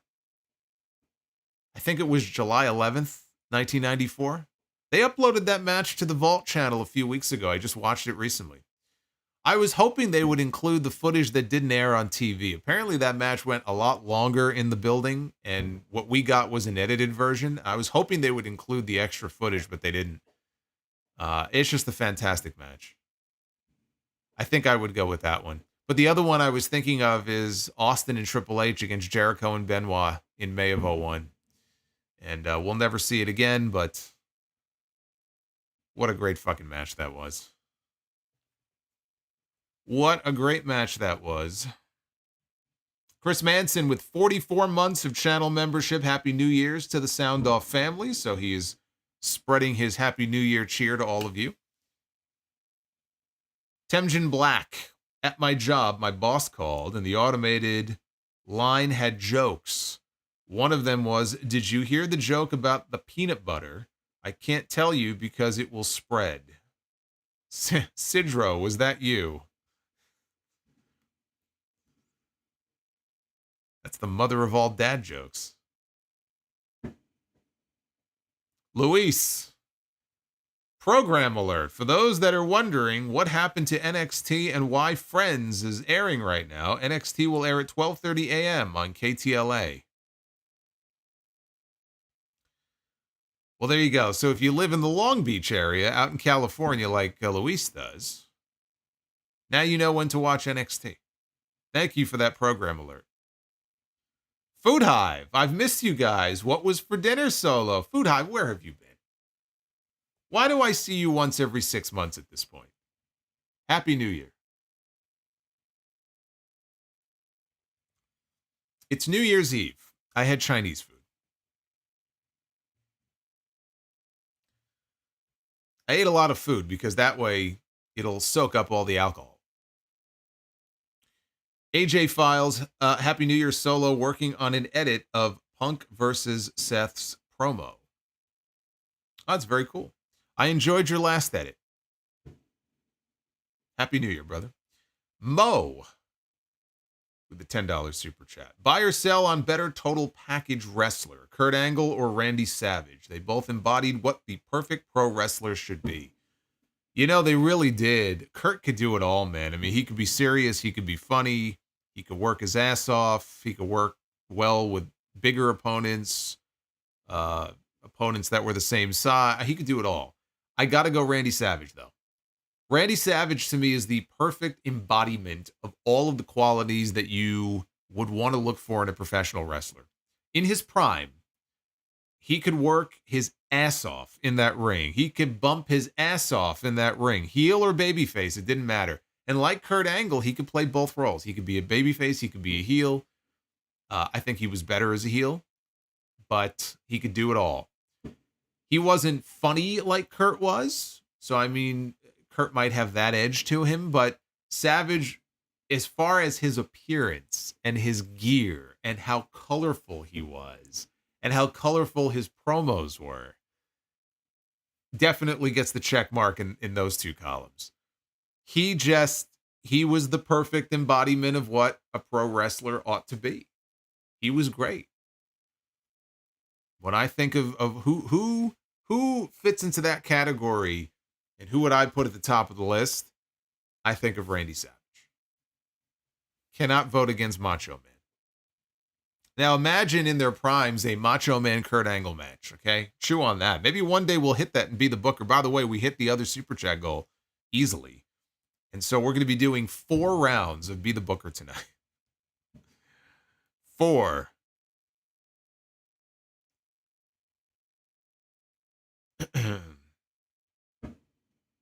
Savage was not intentionally... No, he was funny sometimes, but not intentionally funny. Actually, you know what? That's not true. Some of those earlier promos, like the one where he was interviewed by Mean Gene and he had those little coffee cups. Like, come on, that was intentionally funny. Food Hive, who's coming to Dallas for All In? Come to my job to eat. I am the last. Shut the fuck up. You gotta let us know where you are, bro. Fuck that tree. Fuck that tree. That's right. You tell him. Paul Hamilton with that $100 bomb from earlier. Happy New Year from Kauai, Hawaii. Solomonster is the GOAT of all podcasters. Paul, you are an incredible supporter and friend of the show. And Paul is he's just a great person. And every time you share a photo and I see you in Hawaii, I get very jealous. So there is that. Paul, I wish you nothing but the best in the new year. And look forward to hearing from you then. David Thiering with another 50. Goal achieved. Additional rounds of Be the Booker unlocked. Yes, indeed. Yes, indeed. David is right. We're going to be doing Be the Booker, a lot of it, here in a little bit. Carl Winslow. I always loved Carl Winslow. He's like the quintessential TV dad. I'll be more sadder when Cena wins number 17 than my daughter. Judy going upstairs never to return. You know, she that's true. It's true. Judy did go upstairs, and we never did see her on the show again. She just sort of was forgotten about. Maybe she got lost up there. I don't know. Didn't she end up in porn? Not on the show, but like the actress, I think. Right? She ended up doing porn, I think, right? Sidro. Oh, boy. Let's see what Sidro has to say here. Why did the crab not want to share his meat? He was shellfish. Ugh. And what do you call a fish with a bow tie? Sophisticated. You know, they somehow get worse. That first one actually wasn't too bad. The second one was it just ruined the whole thing. Oh, man. Boo, that's right. Boo this man. Where are the tomatoes in the chat? Get those tomatoes out. I did not want to laugh. I resisted laughing. Paolo with the $10. Happy New Year, Solo. I've been a fan since running into your content on the TV Tracks channel in 2009. Start, bench, cut. Worst WWE creative period. 1993 to 1996. 2008 to 2013. 2015 to 2019. I have a soft spot for 93 to 96, even though we got some god-awful gimmicks. That was that period in like 94, 95, where we had a garbage man and we had an evil dentist and we had a, what was the other one? Plumber, an evil plumber. We had a hockey player. There were a couple of other ones that were really bad too. Oh, we had the opposite of Santa Claus. We had Xanta Claus. That's what Balls Mahoney was doing in WWE. He was Xanta Claus for like a month, and then that was the end of him. Just some god-awful shit. Remember Freddie Joe Floyd and Alex the Pug Porto? It was awful. But there was also a lot of good stuff during that period. So I'm actually going to, let's see here.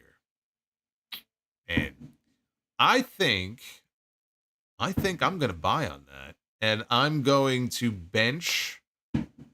My God, these fireworks are crazy. I'm going to bench 2015. No, I'm sorry. I'm going to bench 2008 to 2013. And I'm going to cut 2015 to 2019. That's what I'm going to do.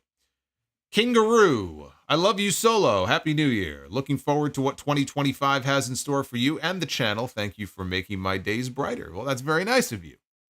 I'm glad I can make your days brighter. Thank you, Kingaroo. Happy New Year. Carlos Galvan, any head-scratching moments that you remember having as a kid watching wrestling? Also, Most consistent AEW pay-per-view. I say it's Revolution. I would say Revolution All Out usually is pretty freaking good too. Revolution, yeah, I would agree with you on that. I would agree with you. Yeah, head-scratching moments as a kid watching wrestling when I saw the gobbledygooker at Survivor Series pop out of the fucking egg. Even as a younger fan, I'm like, what the fuck? I mean, I didn't say that, but I would have gotten my ass beaten. But that's what I was thinking. Like, this is stupid. Ross Lawman, 5 a.m. here, going back to the start to join your party. P.S. I am not drunk. Happy New Year, Solo. 2025 will be the year of Bree mode. Where is ABK? Yeah, ABK is probably out celebrating. He's celebrating New Year's. Well, wherever he is, I hope he has a very happy New Year. We miss ABK.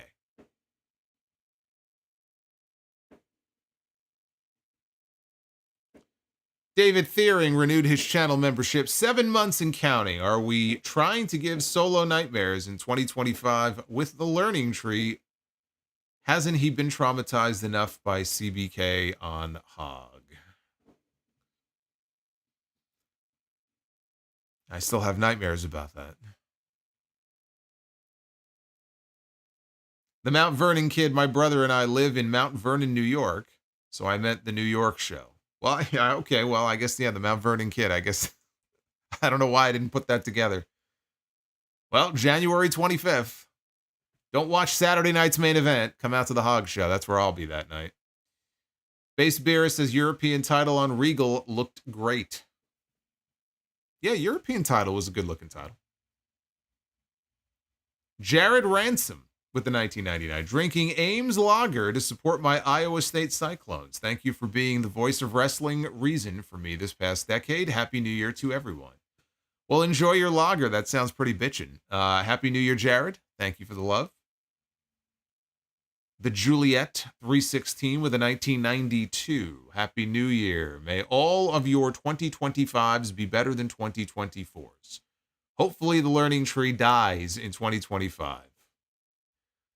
May the Hog Commissioner get better security. And rest in peace, Jimmy Carter.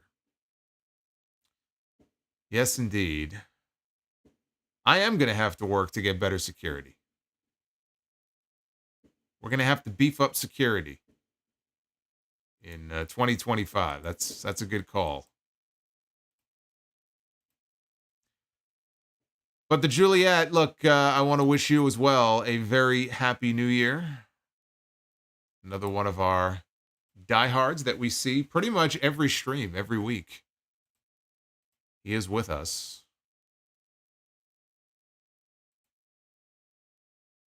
BCom, see clearly with the 5. Darby beats Moxley, drops it to Okada, who drops it to Ospreay, and then you do Kenny versus Ospreay, Moxley. Look, everyone, it's Samoa BRO. I'm confused. Wait a minute. Darby beats Moxley, drops it to Okada, who drops it to Ospreay, and then you do Kenny versus Ospreay. Then he wrote Moxley, but it's time. I'm not sure what you mean by that. Happy New Year's. Ohio, go Bucks. That's not the way I would do it. That's all I can say. You're going to keep that Continental title on Okada, and you build to Okada and Omega in Texas. And that's how you do it. Ross Lawman, if AEW has 7 matches, WWE has 5, but Solo is 2025. Oh, if AEW has 7 star matches, WWE has 5 stars, but Solo is 2025. Okay, I read that wrong. George Seckman, may the learning tree get incurable foot fungus and be forced to just do commentary on Collision. We can always hope. Athlete's foot, is that what it is? Permanent athlete's foot? Is that going to stop him? El Masse, heading to the airport in a few hours, going to travel to Puerto Rico for a few days. See you on January 6th. Have a great rest of your stream, brother. Have a great trip. Enjoy, man. I'm jealous. I wish I was someplace tropical. Kyle Redfern, hello from the UK, nearly 5 a.m. here. Longtime fan. Happy New Year, my brother. Wow, he's staying up late tonight. Kyle, Happy New Year. Get some sleep.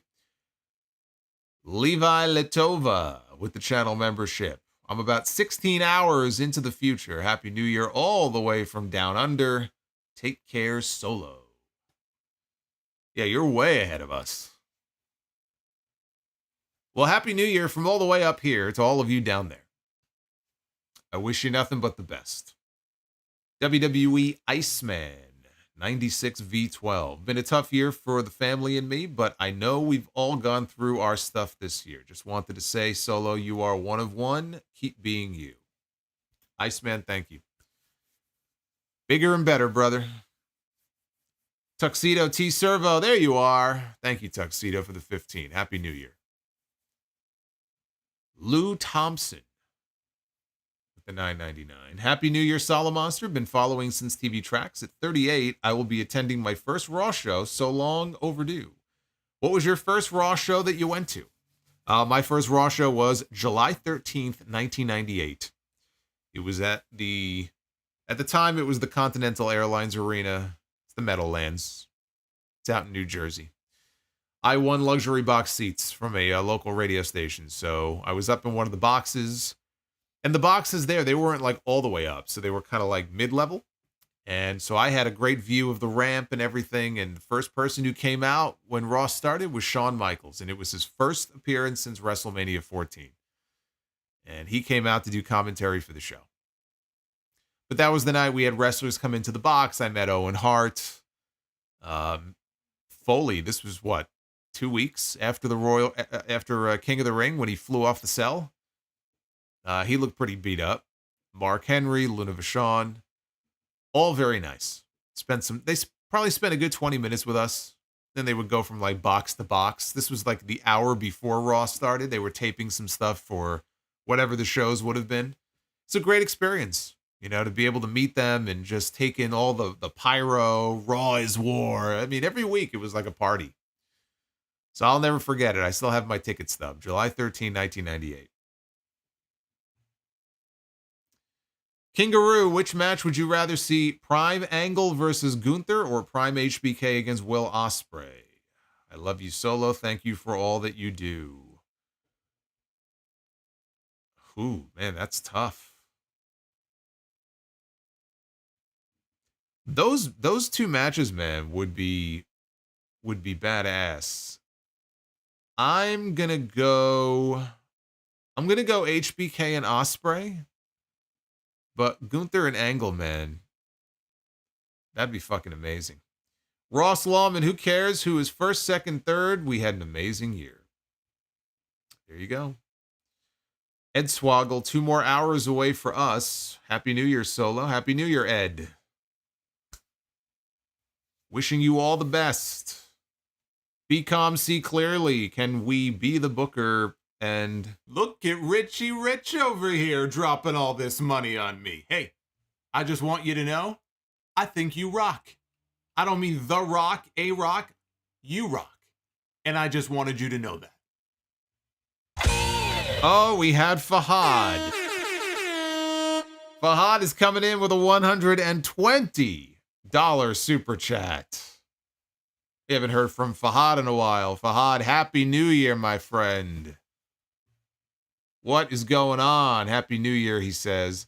Happy New Year to you as well. Bombs away. We got another red bomb here. Love it. Love it.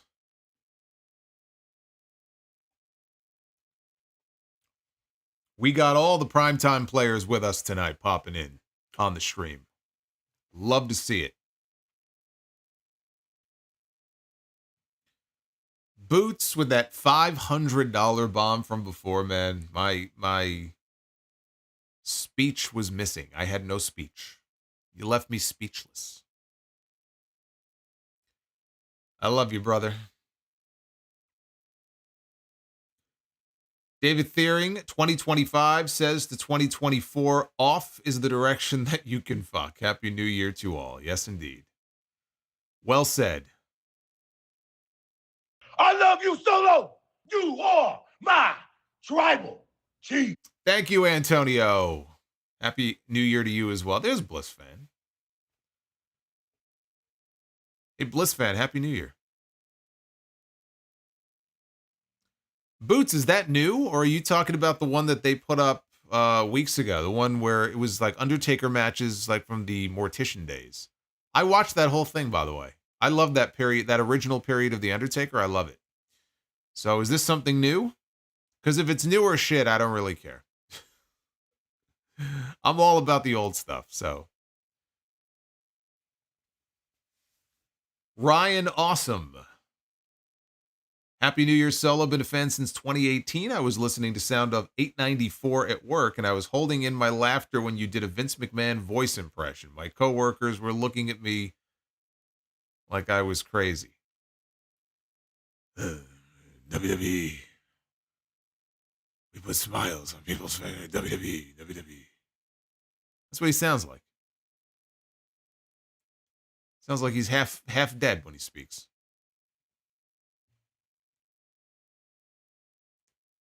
Ross Lawman, who needs Dick Clark. We've got Solo and his honker. That's right. I should take over. Ooh, they still have Ryan Seacrest hosting that show? Should be me. Let me host.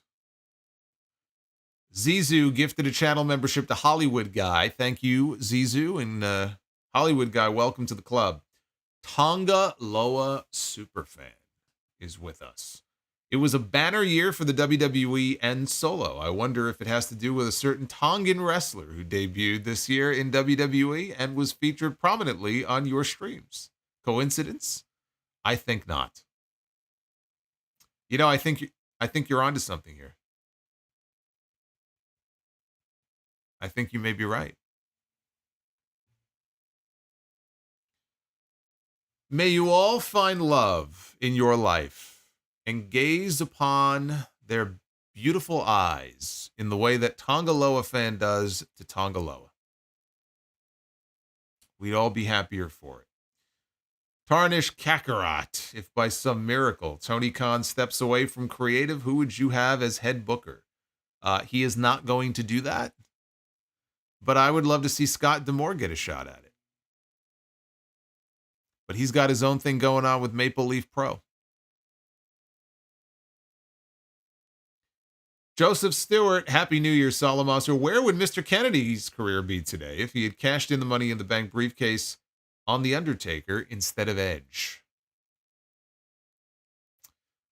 You know, I still feel like in the end he would have crashed and burned because there were just things that happened that seemed to indicate that he was not well liked by some of his coworkers, and his coworkers in question happen to be some of the biggest names in the company. And when that happens, you're not going to last very long.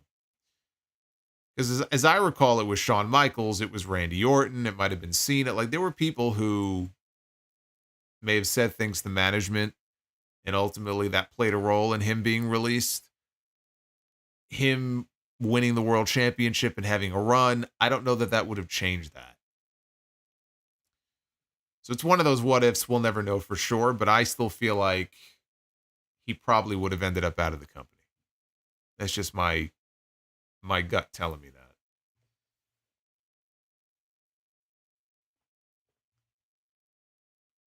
that. Jeremy Rose, Happy New Year. Who do you think will be a breakout star by the end of 2025 from WWE that is not on anyone's radar right now? I don't know if he's not on anybody's radar, but I think Ludwig Kaiser is somebody to keep your eye on. I think he's well liked. Undertaker has also spoken very highly of him, so he's obviously getting noticed by some of the bigger names from that company. I think that he could be in a much more prominent position a year from now.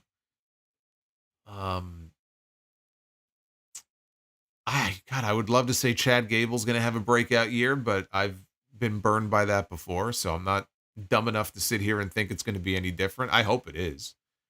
I would love to see Gable break out in 2025.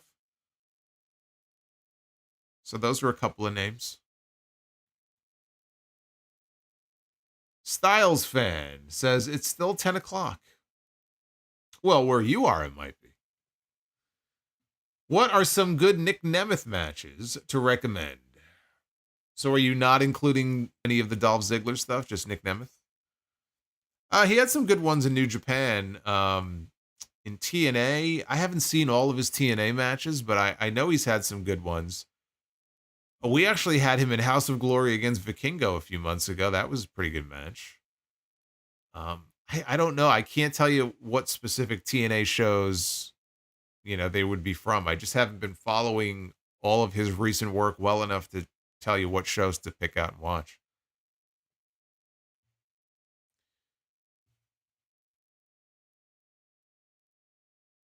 Tongaloa Superfan with the $20. Oh, Styles fan says, where is the super chest that I guess I did forget to go there, didn't I?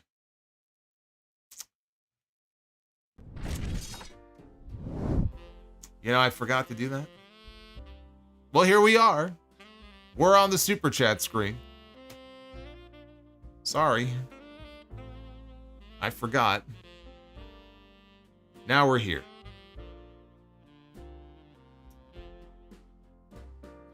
Tonga Loa Superfan. With the longer WWE weekly shows in 2025, have you thought about a regular co-host to relieve the burden? I think a certain wrestler recovering from injury may be available. You could call it Tonga and Solo Sound Off. Well, that's a very clever idea, but I think I got this. Although if he wants to have a conversation, I'd be more than happy to have him on the show. But no, I think we're good.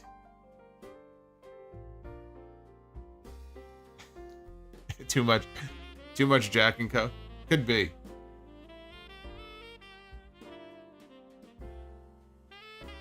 It's very possible. Robotech guy.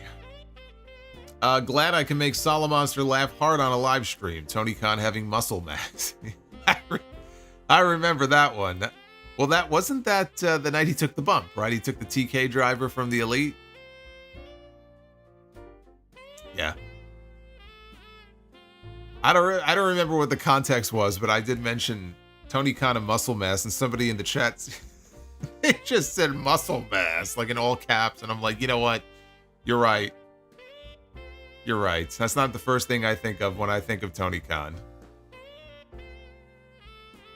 You are the standard of wrestling podcast, the best, and my 2025 prediction. Solo scores the interview with Triple H. Happy New Year. Anytime he has availability and any interest in having an interview or a discussion, I would be more than happy to give him the platform.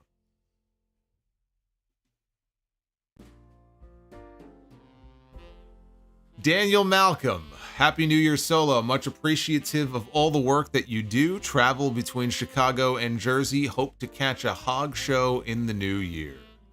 Well, you'll have plenty of opportunities. We're going to be running all year long, so hopefully I'll get to see you at one of them. Justin Toner, thanks for a great year. Love the top 10 list tonight. Excited for you and JD killing it on Tuesday Night Titans in 2025. Any predictions for New Year's Evil on NXT next week? The show is loaded. I don't have the full lineup in front of me, but I know that Roxanne is defending against Julia. I do think we're going to have a new champion. Is that where Obafemi is getting his shot against Trick Williams? Is it on New Year's Evil? Because honestly, if he's getting a shot at Trick on that show, I could see the NXT championship changing hands as well. Christopher Landaverdi. Sophisticated. LOL. Happy New Year. Don't encourage him. Don't encourage him now. Mutahir Majid with the 491 super chat. Ubering through the new year. Just wanted to pop in and say congrats on everything you accomplished. Happy New Year. I love you so. Well, thank you. I appreciate that. And stay safe, drive safely, and Happy New Year to you as well.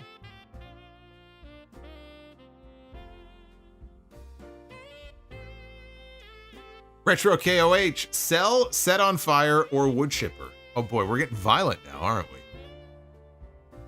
Now we're getting violent.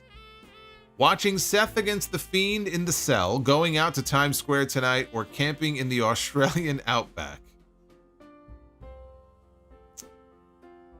I would rather watch Seth and The Fiend in the cell. Honestly, I'll sell on that one.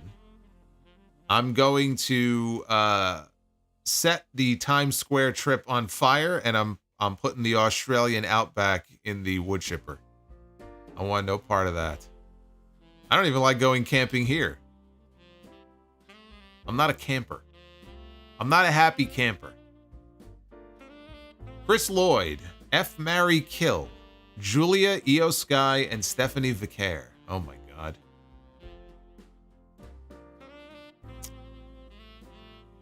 Oh, boy.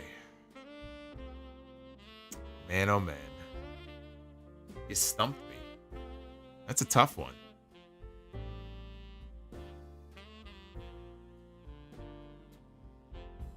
But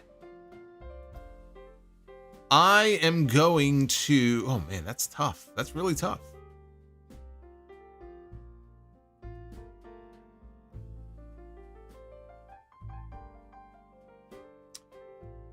I'm going to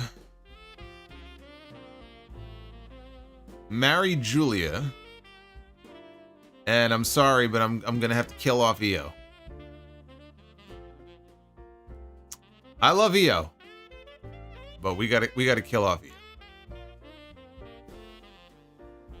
As much as I love her. DEH Sires with WWE main men being almost 40 or in their 40s and not having many men in their 20s coming up. Do you ever see WWE prioritizing the women over men in the future? I don't. I think that there's a certain pecking order in that company that will never change. You'll get the occasional major women's match that might headline on a pay-per-view or in a spot that the men might usually get, but no. Do I ever see them prioritizing the women over the men? No. No, I don't. Booba with the 499.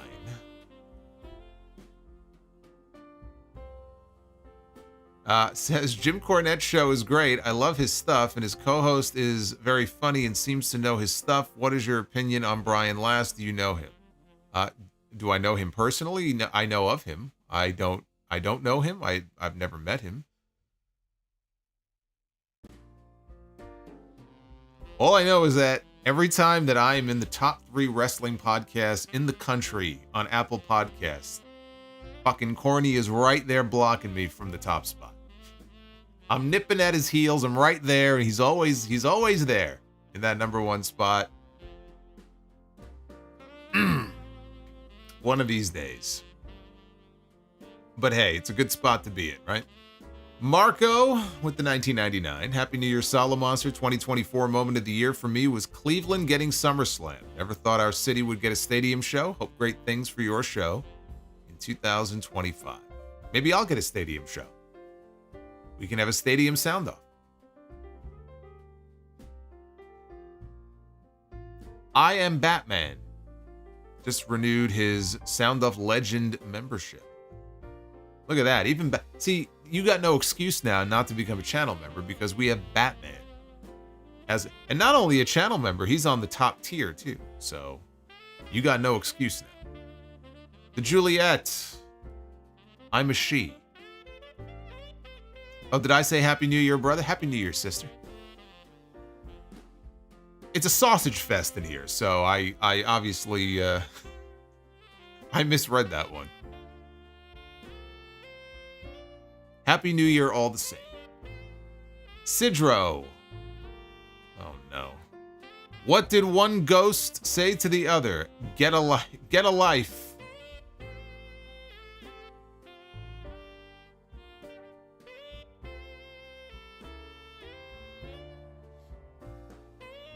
Jace renewed their channel membership. Thank you, Jace.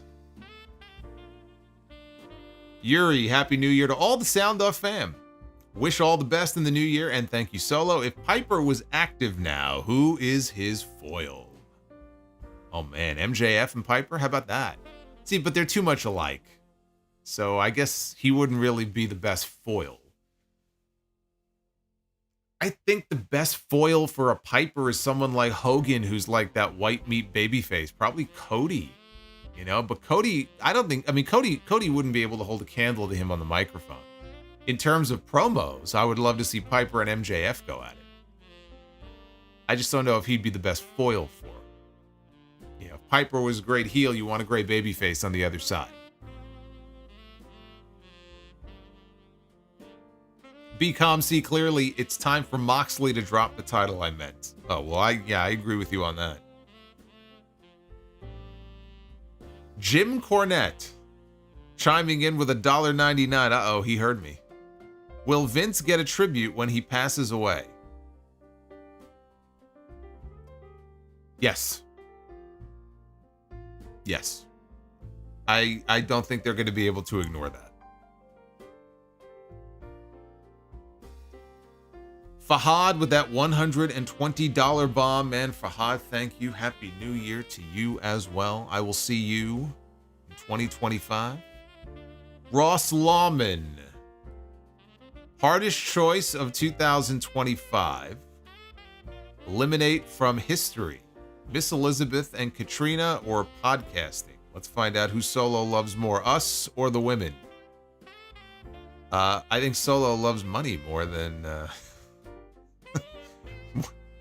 more than these two ladies. I mean, I got, bills and stuff like that, so I'm gonna say podcasting. But I love Miss Elizabeth and I do love Katrina, so much love to the both of them. Miss Elizabeth gone far too soon. Antonio Taylor, Happy New Year, brother. Thank you very much. Ropes and Riffs podcast. We made it. Happy New Year. Happy New Year, John. Go check out the Ropes and Riffs podcast. You want some quality interviews and content, that's where you can find it right now. Wherever you get your podcasts, including the sound of, you can get Ropes and Riffs, including on YouTube. Get the video of the interviews on there. Justin G, buy, rent, sell, Uncle Phil, Carl Winslow, Bernie Mac. I'm going to buy on Uncle Phil, I'm going to rent on Carl Winslow, and I'm going to sell on Bernie Mac, because I'm sorry to say, I didn't watch the Bernie Mac show. So, I'm going Uncle Phil, Carl, and then Bernie.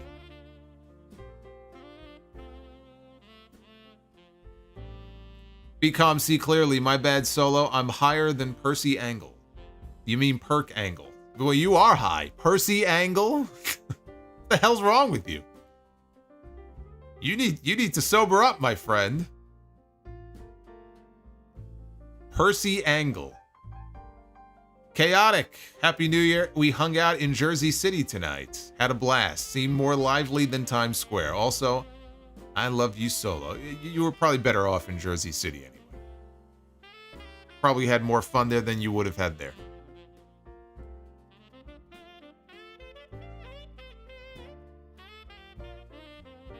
Joseph, you ever watch Strange Days? Sci-fi New Year's Eve film with Ralph Fiennes and Angela Bassett, 1995.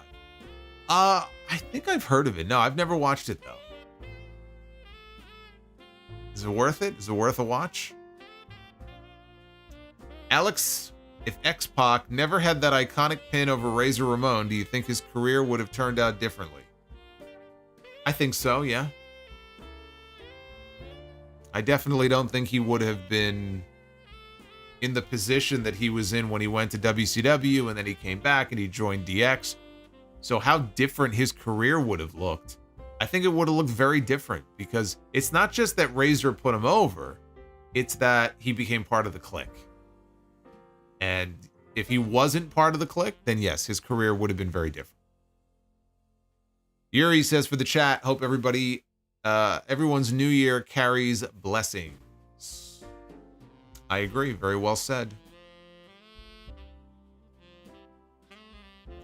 Chris Lloyd, Undertaker's first match ever was against Bruiser Brody. Brody spoke highly of Taker after that match. Is there any evidence of this? I knew about the match with Brody, but I'm not aware of Brody ever speaking on The Undertaker. Zizou, 31 months of membership. How time has flown by. Thank you, Solo, and I wish you a happy and healthy new year. As I do to you. Be calm, see clearly. Oh my god, Obafemi is only 26. The sky is the limit. Obafemi, man, he is going places very soon. All the attributes that you would look for in a major star, he's got them. So as long as he stays healthy, sky's the limit for him. He's got it all.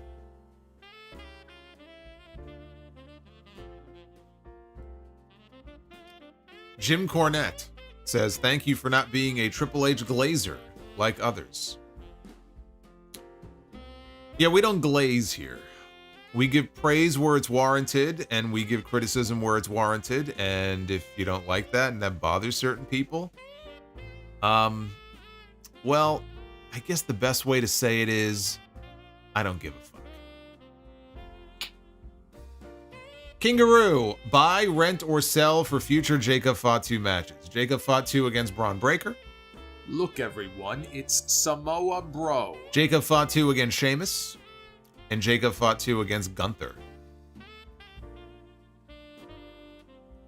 Jacob Fatu and Braun Breaker, I think, is at the top of my list. That'd be a lot of fun. Jacob Fatu and Braun Breaker, Jacob Fatu and Gunther, and then Jacob Fatu and Sheamus. In that order, but they would all be great. Yuri, I always love Sheamus's biasly as an... Oh, I always love Sheamus. Biasly. As an Irish soul, even in his down years, loved getting an IC run pitch, and I think that's the main goal. Could he ever grab a world title again before he is done? Yes, I think he can. But not the WWE title. If anything, it would be the World Heavyweight title. Styles fan, 25 years ago today in wrestling, Solo lost in wrestling his virginity. When he sobered up, the person in bed with him was Noah Mark. Well, that is a lie that was perpetrated by one Noah Mark many years ago. That was what we call a rib.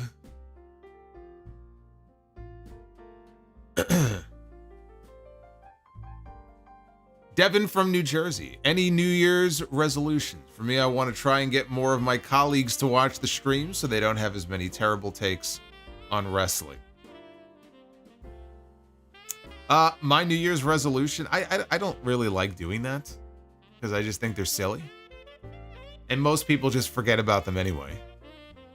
My New Year's resolution is to just do better in 2025. So everything that I did or did well in 2024, I want to expand on that and improve that and do even better in 2025. I'm all about going forward. I don't want to slide backwards. So that would be the goal. That would be the resolution. Slim Yoshi. John Cena's retirement tour begins now. But here's one question for you. Do Rey Mysterio and AJ Styles both retire in 2026? I honestly think there's a better chance that AJ may hang it up before Rey. Rey seems like he feels good, and he's planning on going as long as he can.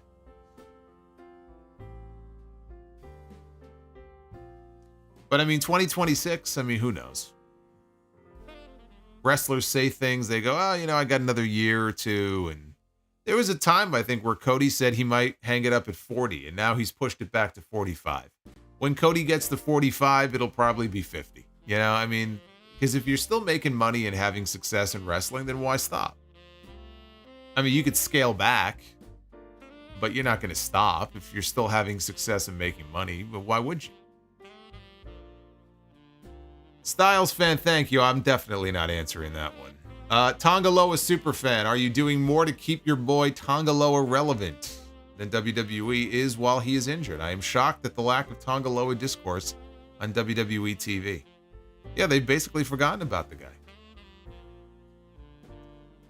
Maybe when he comes back, he'll be a babyface, and he'll be very upset that they left him. Maybe the key to this bloodline angle is the return of Tongaloa as a babyface, and then he takes over as the tribal chief. Maybe it's possible. BCom see clearly. We got to get you, Cornette, JD, and Stevie Richards in a big podcast event. Somebody has to throw a punch. Who gets punched and by who? I mean, there's no hate. I don't see why there would be.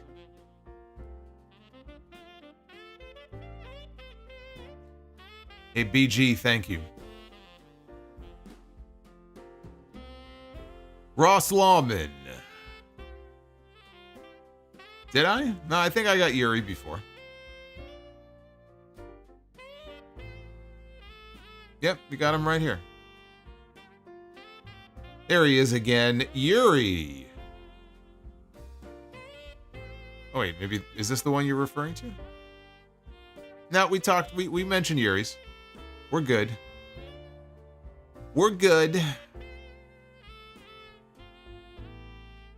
Strange Days is written by James Cameron. Hell yeah, I didn't know that. Hey, Zachary, what's going on, Zach? What's up?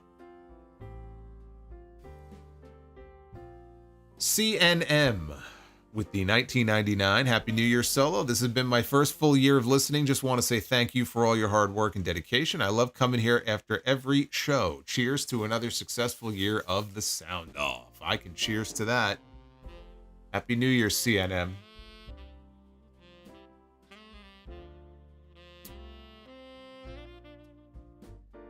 Brian Vidal.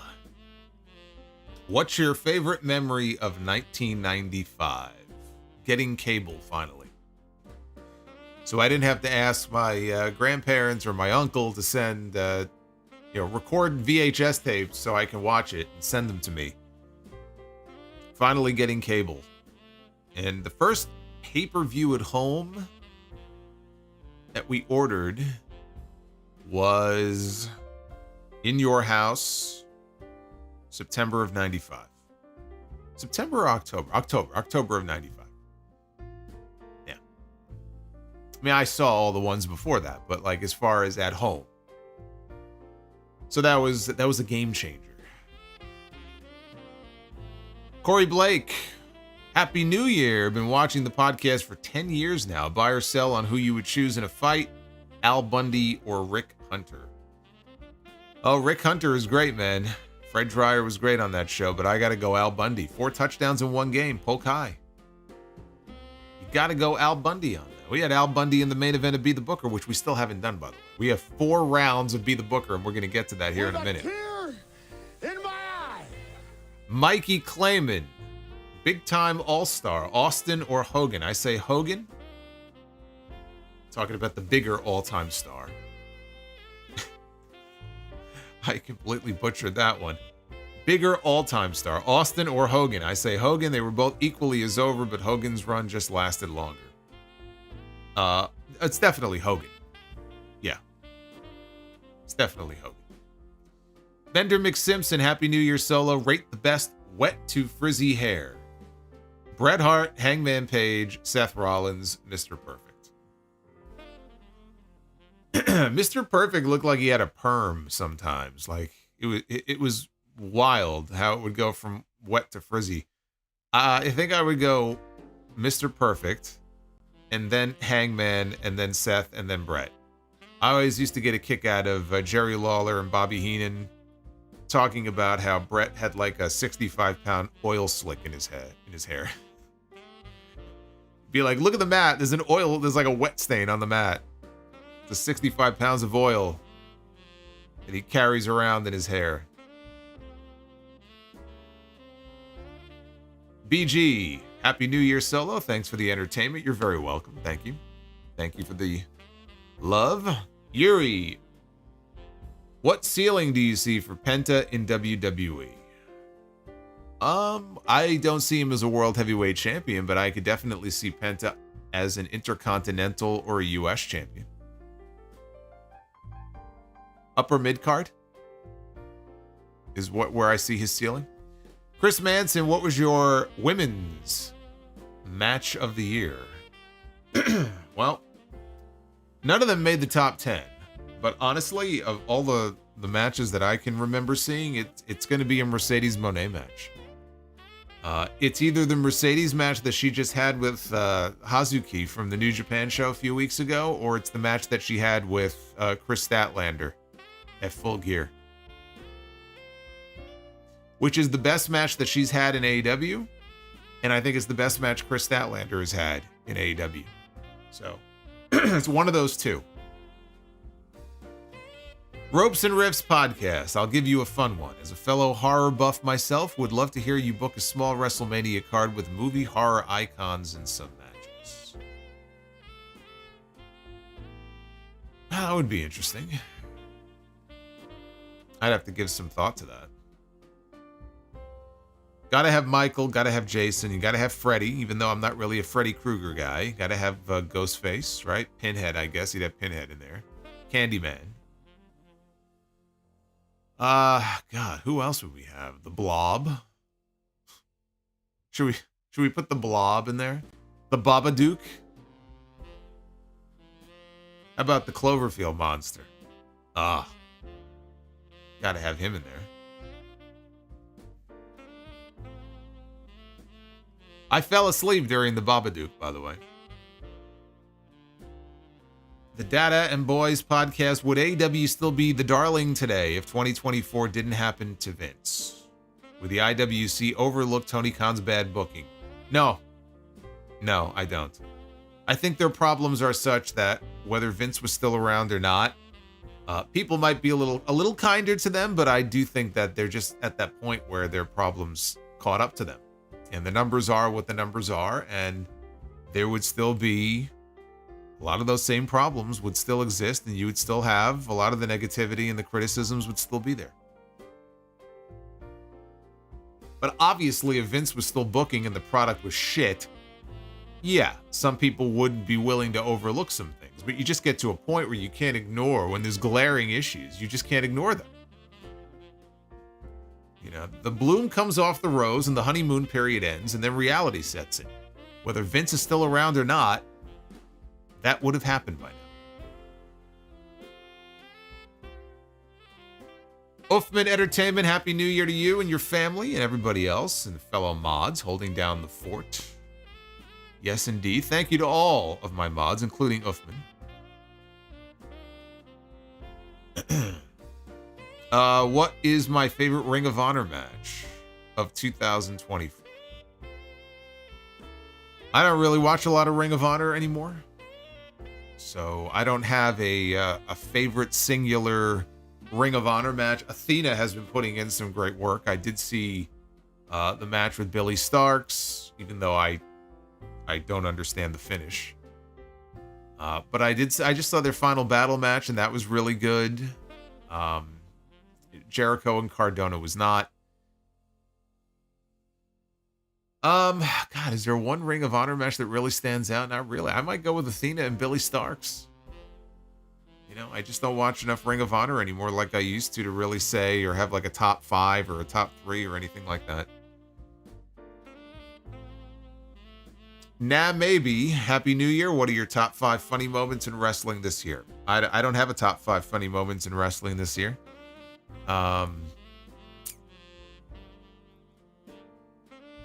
Yeah, I don't have one. Trying to think what my top funniest moment would be. I'm drawing a blank. Remind me of some funny moments, and then it'll start to come back to me. Maybe, you know what? Actually, maybe the funniest moment was AEW airing the CM Punk and the Jack Perry footage and thinking that was a good idea. Although, evidently, I guess it was, because Tony Khan apparently felt like he had to air that footage because it was key to a new TV deal. Think of how pathetic that is. That's pretty funny. That might be the funniest moment of the year.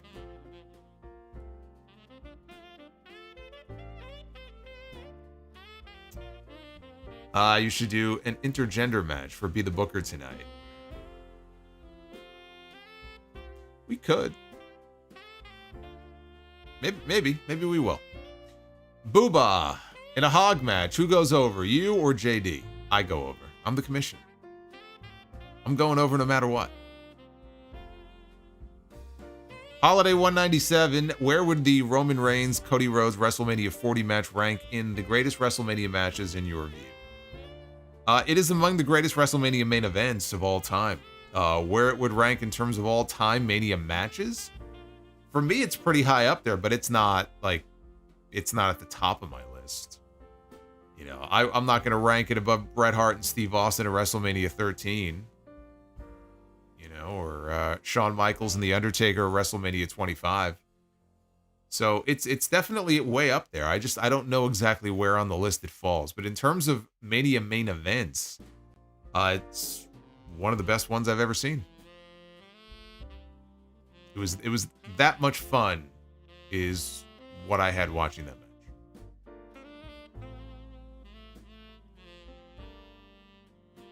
Wano Campo. Happy New Year, you punk-hating AEW water pail e-drone carrying shill. Bro, listen, bro. I will see you in my front row seated hog on January 17th. Love you. I will see you there. I'll bring my pails with me. Carlos Galvan, any plans for hog in Los Angeles? Brothers Solo. At the moment, no. But that could always change. We're always looking at new places. Nothing on the agenda at the moment, though. Who is more iconic today? Leatherface or Chucky? Chucky. By far. Jeremy Rose, who do you see leading off Netflix Raw? Is it John Cena? I would think it's Cena. Yeah. Actually, you know what? We'll talk about that in a second. I'm going to run down the lineup as it currently stands, and then we'll get to Be the Booker, I promise. Nah, maybe. Botch low blow to KO. Oh, as the funniest moment. Oh, you know what? That's okay. See, I told you when you guys remind me, it'll start coming back to me. Tongaloa superfan will enjoy this. Tongaloa maybe is the funniest moment of the year. When he bonked his own brother on the head by accident when he gave Kevin Owens that low blow at whatever show that was. That was fucking funny. Of course, you could also say that when he made his debut, and he did that run-in when he came out from under the ring at the show in France, I think it was. And he didn't make it in time. He was supposed to dive into the ring to break up a pinfall, and he was too late. That was pretty funny, too. Tongaloa, man, he's always good for a laugh.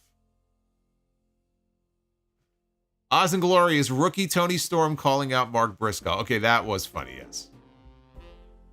That one was very funny.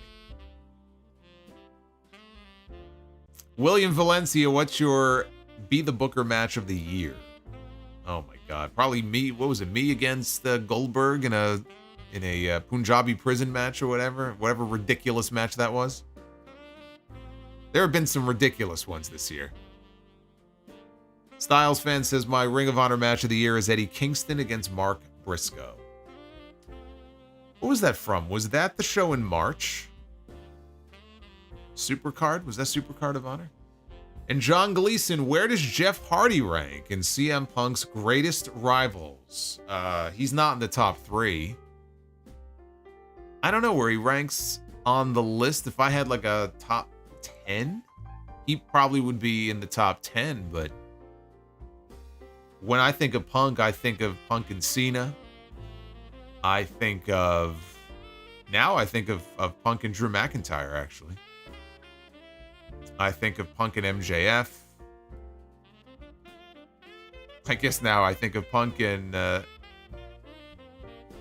Jack Perry, Punk and Hangman. No, I mean, in terms of rivalries, where does Jeff Hardy rank? Not in the top 5. And Oathman Entertainment. Triple H will open Raw on Netflix because you gotta make Triple H look strong. You know what? You're probably right. It probably will be Triple H.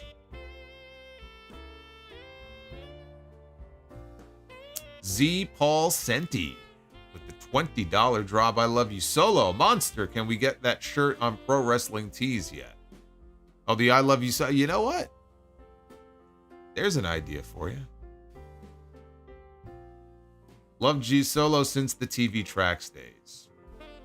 Paul, I may have to work on that. That's actually a pretty good idea. Thank you, brother. Wishing you a happy new year. The Juliet, Gunther telling Brett that Goldberg was his favorite wrestler. There it is. There it is. See? I forgot all of these. There's been so much shit this year. There it is. There's your funniest moment right there of 2024. Gunther's got the jokes. Booba, sorry, one last thing. How about JD and you? Oh, how did you meet? Well, I mean, the first time was at the Hog Show. I was invited to come out to be a part of for a pre-show panel that they did one time. That was in the summer of 2018. And we had never, I don't think we ever met before that. We had known of each other from before that. He was a fan of my show for a long time. So that's kind of how it all started. Yeah, but the first time in person was when I came out to that Hog Show in 2018. And then I came out to some more shows after that. And then there was an opening on the announce team. And that's how we started working together on the announce team. And it just kind of went from there. BCOM C clearly. I'm a hope for an AEW WWE Supercard one day. Well, you can keep hoping, but you're going to be waiting a long time before you get that. Because that's not happening. Tongaloa Superfan. Tongaloa did not botch. He just created moments that you'll never forget. Who will forget Tongaloa in 50 years with everything that he has done?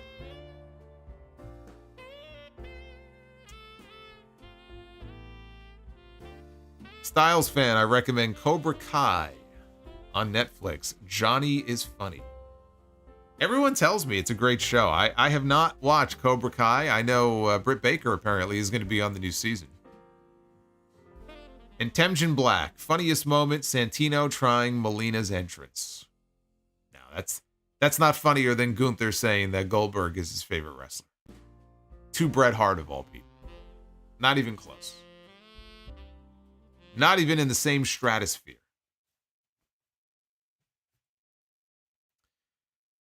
Oh, man. That was great. That was great stuff. You know what? Let's do Be the Booker first, and then I'm going to talk briefly about Dynamite tomorrow. Or I should say Dynamite tonight.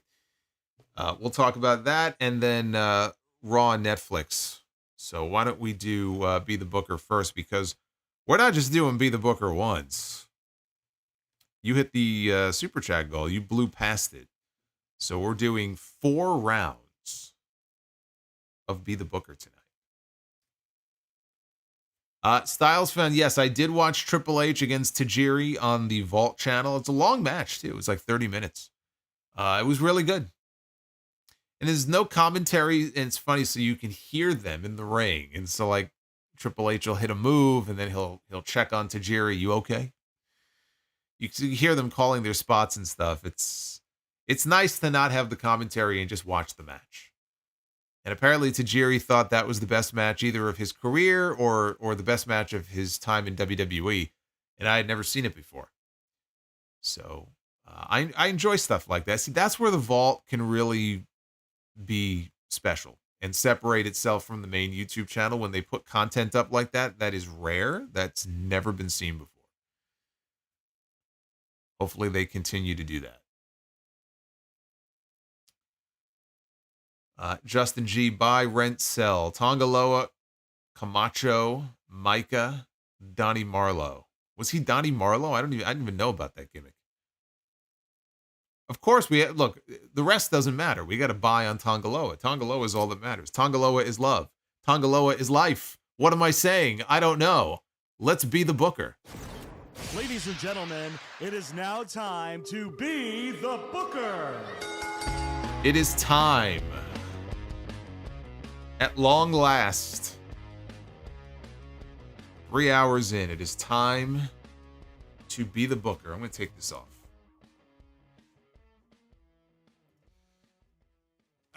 Take this hat off my head. There we go. All right. Round number 1. Here we go. And I actually think we might we might book an intergender. I like that idea. I think we might book our first intergender match here and be the Booker. I think we might do that. Tag team action. Let's kick things off here with the Mean Street Posse. It's Pete Gas. It's Rodney. And it's Joey Abs. We got ourselves a trio here. I was a Mean Street Parsi. I was a Mean Street Parsi Mark back in the day. What fuck me. What am I even saying? Mean Street Posse against Shawn Michaels and Stone Cold Steve Austin. Just the idea of Steve Austin being in there with the Mean Street Posse is entertaining to me. Let alone Shawn Michaels. I'm all for that.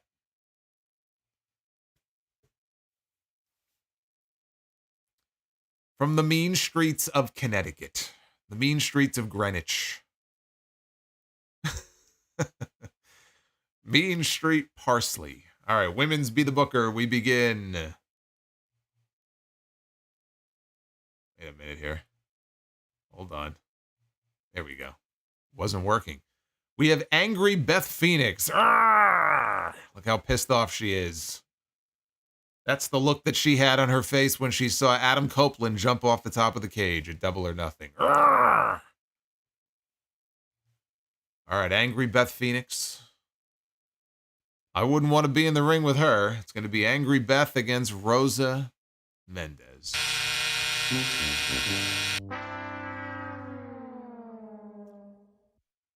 I'd be angry too if I saw my name on the board across from hers. Well, let's do men's Be the Booker. Here we go. This is our first main event of the night. Oh, God. Oh, my God.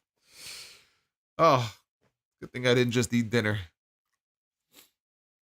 What am I even looking at here? Look at the state of this man and that makeup. What am I even looking at? Oh, man.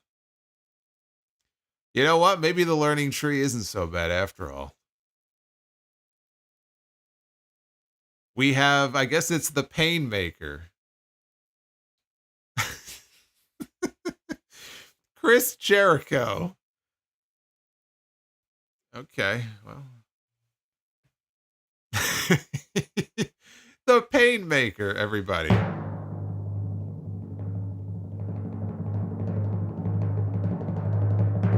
Chris Jericho against Owen Hart. Okay, you know what? Look, I know the Painmaker was not exactly the best version, let alone whatever the hell we just saw in that photo. The best photo of the best version of Chris Jericho, but Chris Jericho against Owen Hart in any incarnation is at least going to be good. You know that. The Slammy Award winning Owen Hart, by the way. Chris Jericho and Owen Hart. There you go.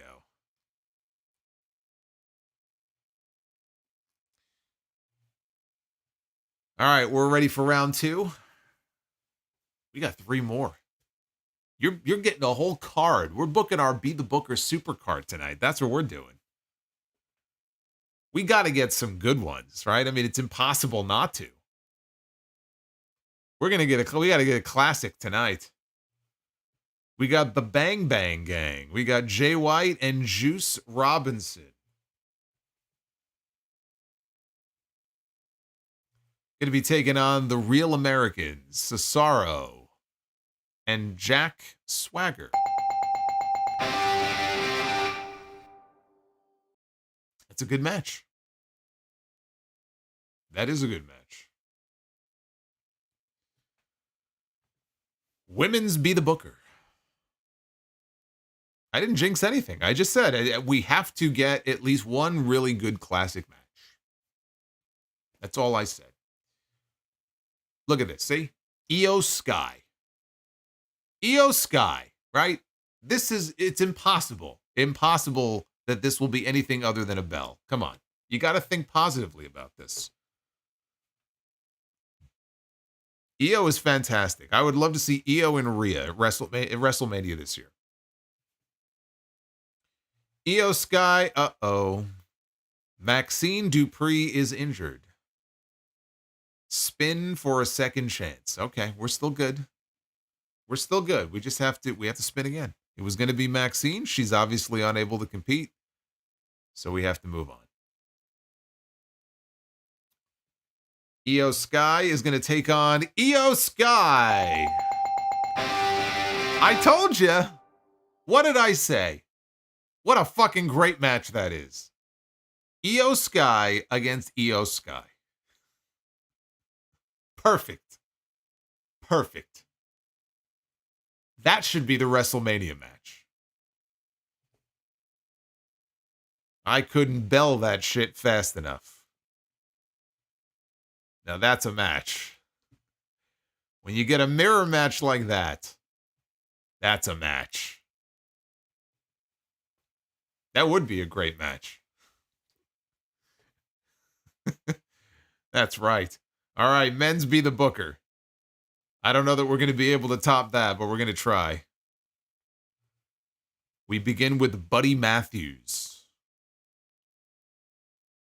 Buddy Matthews, by the way, he won a 4-way match on the pre-show at Full Gear.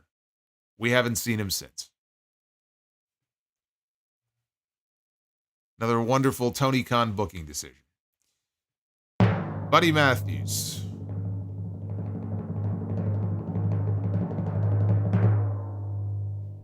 Is going to take on the Ring General, Gunther.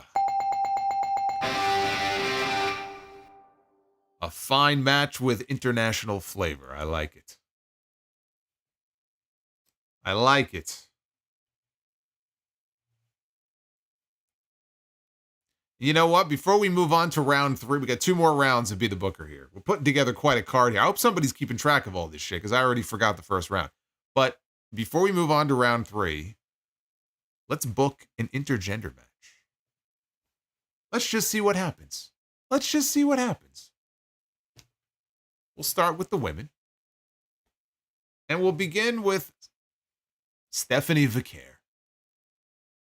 Stephanie, the lovely Stephanie Vicaire.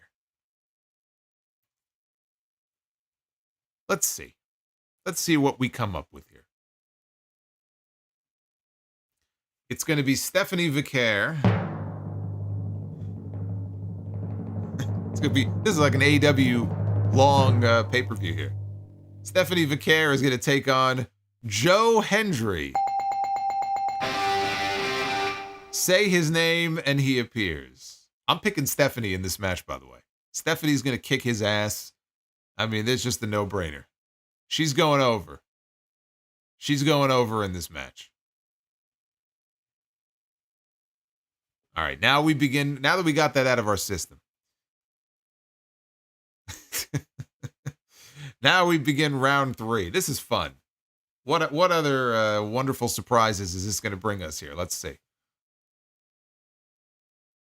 Yeah, she's definitely winning that match.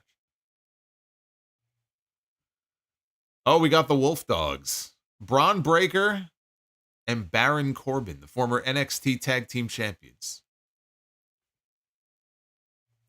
Wolf Dogs turned into a pretty good team there. Isn't it ironic? All those years of Baron Corbin, all the awful gimmicks, just going nowhere. Boring as shit. He goes to NXT. He forms this team with Braun Breaker. They actually get over. They form a pretty good bond there together. They work well together. gets called back up to the main roster, and after whatever it was, 6 or 7 years, that's when they decide, you know what? We've had enough of this guy. What a mind fuck it must be working in that company. The Wolf Dogs are going to take on the Outsiders. Scott Hall and Kevin Nash.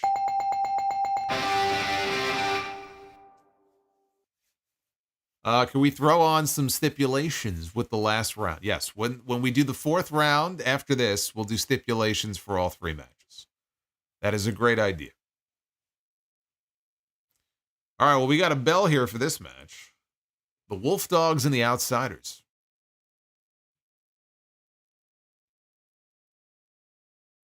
Women's Be the Booker. Uh-oh. Mommy is mad. Pick a stipulation to make her happy. Well, we don't want to piss off Rhea Ripley. So we're picking a stipulation now, David. We're not waiting until the next round. We're picking a stipulation right now. And then we'll find out who the 2 women are going to be. All right, this women's match that we are about to book is going to be a hair match, which, oh boy, if you're a woman, you're not going to like the sound of that. Some woman is going to be shaved bald at the end of this match now coming up. Who is going bald? We have Bianca Belair. Bianca's got that braid. We know it's not going to be her. We know she's not losing, not the way they protect her. So whoever her opponent is going to be is going bald. Okay? Let's find out who it's going to be. Who is going bald? Who's going cue ball here in this match? Shayna Baszler. Shayna Baszler and Bianca Belair. Now, if we're talking like killer NXT champion Shayna Baszler against Bianca Belair, that would be a match I could get behind. But yes, Shayna Baszler is she's going bald. That's it. The braid is not going anywhere. The braid is too marketable. She's too protected. She's not losing. Shayna Baszler will lose, and Shayna Baszler will get her head shaved. Period. End of story.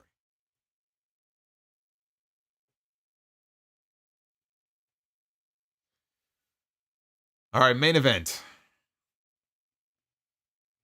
We begin with Jake, the Snake Roberts. Look at the way that King Cobra just went right after his arm. Look at that. Savage is a crazy son of a bitch. Now, I know it's been devenomized, but that's not the point, right? Even if it was defanged, just the idea that you have a live snake, a fucking cobra latching onto your arm. You couldn't pay me enough for that. Jake, this was peak heel Jake right here. Everything, the promos, his music, just everything. Peak Jake the Snake right here.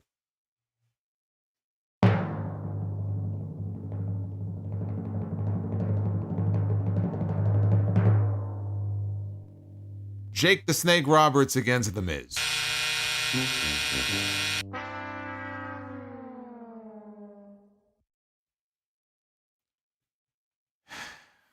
All right, well,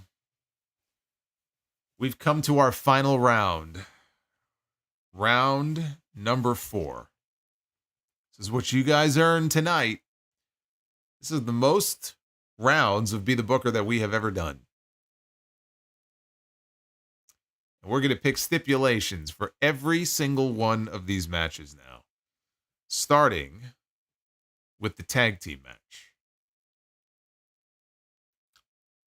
This match is going to be a... Oh, come on.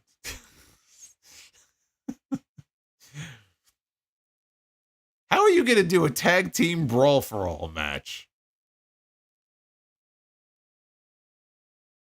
How's that even going to work? It's like a tag team boxing match. Well, we're booking the first ever tag team brawl for all match. Don't ask me how. Don't ask me how, but those are the rules. This should be very interesting. Cody Rhodes is going to be in a fucking brawl for all match. Good luck with that. Cody Rhodes and Jey Uso are on one side. Is it a tornado? I don't know. I guess so. I guess it would be a tornado match, right? They just start throwing bombs. Yeah, this is a Russo special is what this is. Cody and Jey Uso are going to take on Too Cool, Grandmaster Sexay, and Scotty Too Hottie in a tag team brawl for all match. I'm giving this the bell just because this is going to be such a shit show. How could I not? How could I not give it the bell? Tell me that you would turn away and not want to watch this match to see how it plays out. You see, you say it's terrible. I say that this is peak entertainment right here. Can you imagine if someone like Scotty Too Hottie knocks Cody Rhodes the fuck out with one punch? Like, his career is over. That's it. Everything they've invested, the story, everything, it's over. It's done. It's finished. He'll never be the same again. He'll never live it down.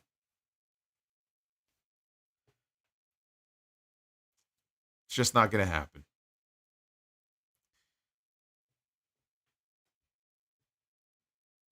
All right, women's be the booker. We got to pick a step. This women's match is going to be a blindfold match. All right, so that's the stipulation. We got a blindfold match. Let's find out who's going to be in this blindfold match. Molly Holly. Hey, where were you before when we did the hair match? Mighty Molly, actually. It's Mighty Molly. I like Mighty Molly. Mighty Molly in a blindfold match against Jade Cargill. My God. See, if it was a regular match, I actually think Molly would be a great person for Jade to be in the ring with, but in a blindfold, like Jade Cargill in a blindfold match. I mean, in some ways, that's kind of redundant, don't you think? I mean, she's fine in tag team matches, but in a singles match on her own with a blindfold on, yeah, I don't think so. That just sounds like a bad idea. Nope, no drum roll yet. Jump the gun. Main event time. We have our men's main event. Yes, it definitely is is a train wreck. You're asking a lot of Molly Holly in that situation. All right, this is it. This is our final match. We got to make this a good stipulation. We need a good stipulation. Would you? Come on. We had a little fake out there. It's going to be a hardcore match. All right, so we got ourselves a hardcore match to book. Hold on here. My chat disappeared. Let's get it back. No? Doesn't want to come back? All right, here we go.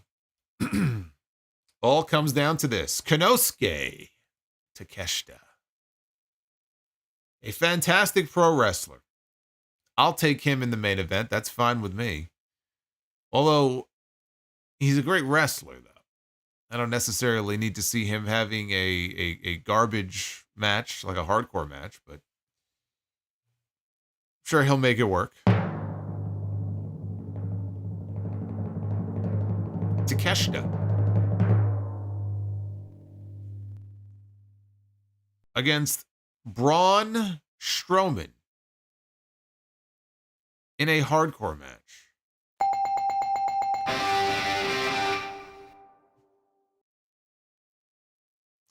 think they can make it work. I think they can make it work. Now, Takeshita may not be as big as Braun, but he's a big guy. Braun's a big guy. We saw what Braun did with Bronson Reed in the last Monster Standing, right? He had his working boots on, even with a pulled groin or a torn groin or whatever it was. I think that he and Takeshita could actually have a pretty badass match. I do. I do believe so. There you go. The largest Be the Booker card that we have ever booked. You guys just bore witness to it.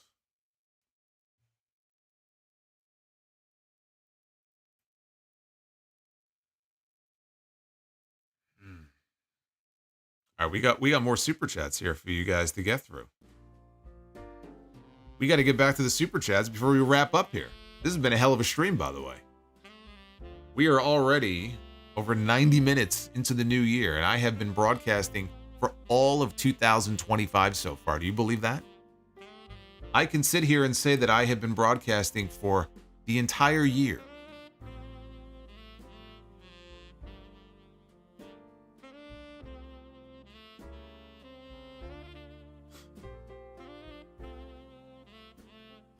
Let's see. Where do we pick up with this list here? Here we go. Here we go. Gabriella. $10 super chat. What would be your top 5 Mount Rushmore, Gabriella? At 1:30 in the morning. Mount Rushmore of the men's roster in AEW. And the women's roster. Well, I mean, the women's roster in AEW, you got to have Willow Nightingale. Every match Willow Nightingale is in is very good. Chris Statlander is on there. Mercedes is on there. Mercedes has definitely had more good than bad. Take the Britt Baker match out of the equation. So, Statlander, Willow, Mercedes, and who would the fourth be? See, if it was 2023, I would... Well, I mean, hold on a second, though. We only have 4 spots, right? So Toni Storm and Mariah May, that would make 5. Tony is on there for sure, but I really want to get Mariah on there.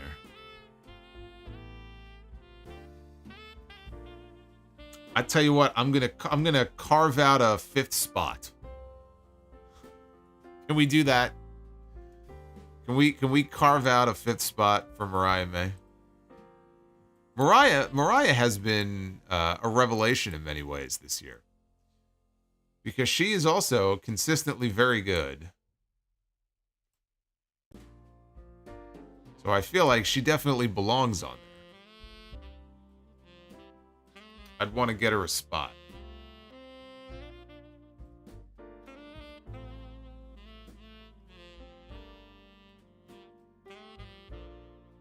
There we go. Got my chat back. Take out Statlander and there's your 4? I don't know. You want to take Statlander out? I think Statlander belongs on there. But yeah, you could do Willow, you could do Mercedes, and then Tony and Mariah. I just hate to take Statlander out. It's tough. It's tough. What was the other part? Top 5 Mount Rushmore of men's roster in AEW. Will Ospreay. Bryan Danielson. We're talking 2024. So Will Ospreay, Bryan Danielson, Swerve Strickland.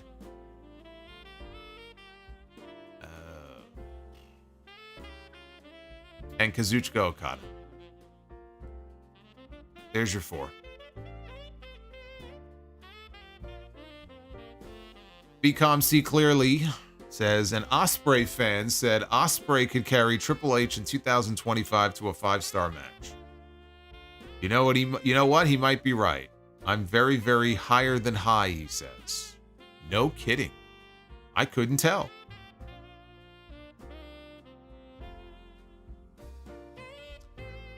Just remember, when one goes high, eventually one must come down.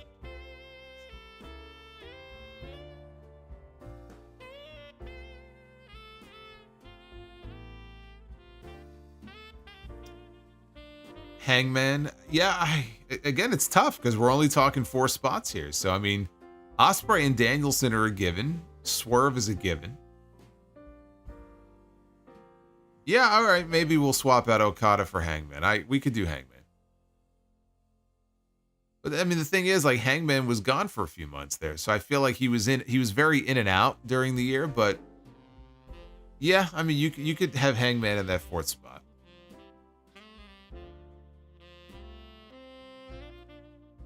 Jonathan Peters, just want to say thanks for all the great streams this year. Today's my 28th birthday, so I'm a bit delayed. Glad to spend my New Year's Eve with you guys. Much love. Happy birthday, Jonathan. I hope it's a great one. I hope 28 is better than 27. Power Spying Games. Bree Mode only appeared once in Be the Booker in 2024. Was it once? I thought it was maybe a couple of times. It is surprising, though, how few times... Yeah, but you know what? She makes up for it by popping up in the Super Chat, so we get plenty of Bree Mode. Styles fan. Jericho wanted to be tag team champions with Owen. Yes, that's when he was younger. He drew a picture, right? He drew like a drawing of him and Owen Hart holding the tag team titles. Jamie Dorsch gifted 5 channel memberships. 5. That's 5 new members. Thank you, Jamie. Happy New Year, my friend. Power Spying Games 2025 prediction. Nikita Lyons leaves WWE. I think that it's much more likely that WWE will leave her. Not that it will be her choice, but she has been very injury prone. And I think she's one injury away from WWE cutting their losses. So for her sake, hopefully she can stay healthy this year. Z-Paul says, Bianca ponytail. Shayna cut that thing off. Hey, if it happens one day, it'll be great heat for whoever does it. And Jamie Dorsch says, spent my New Year's at the casino. Won $100. Happy New Year's to all. Nice shirt, Solo. Thank you, brother. Glad you like it. Congrats, by the way, on the winnings. That's like me. Last time I was in Vegas, I hit the video poker game. I won $80. First thing I sat down to do is video poker. I won $80. I immediately cashed out.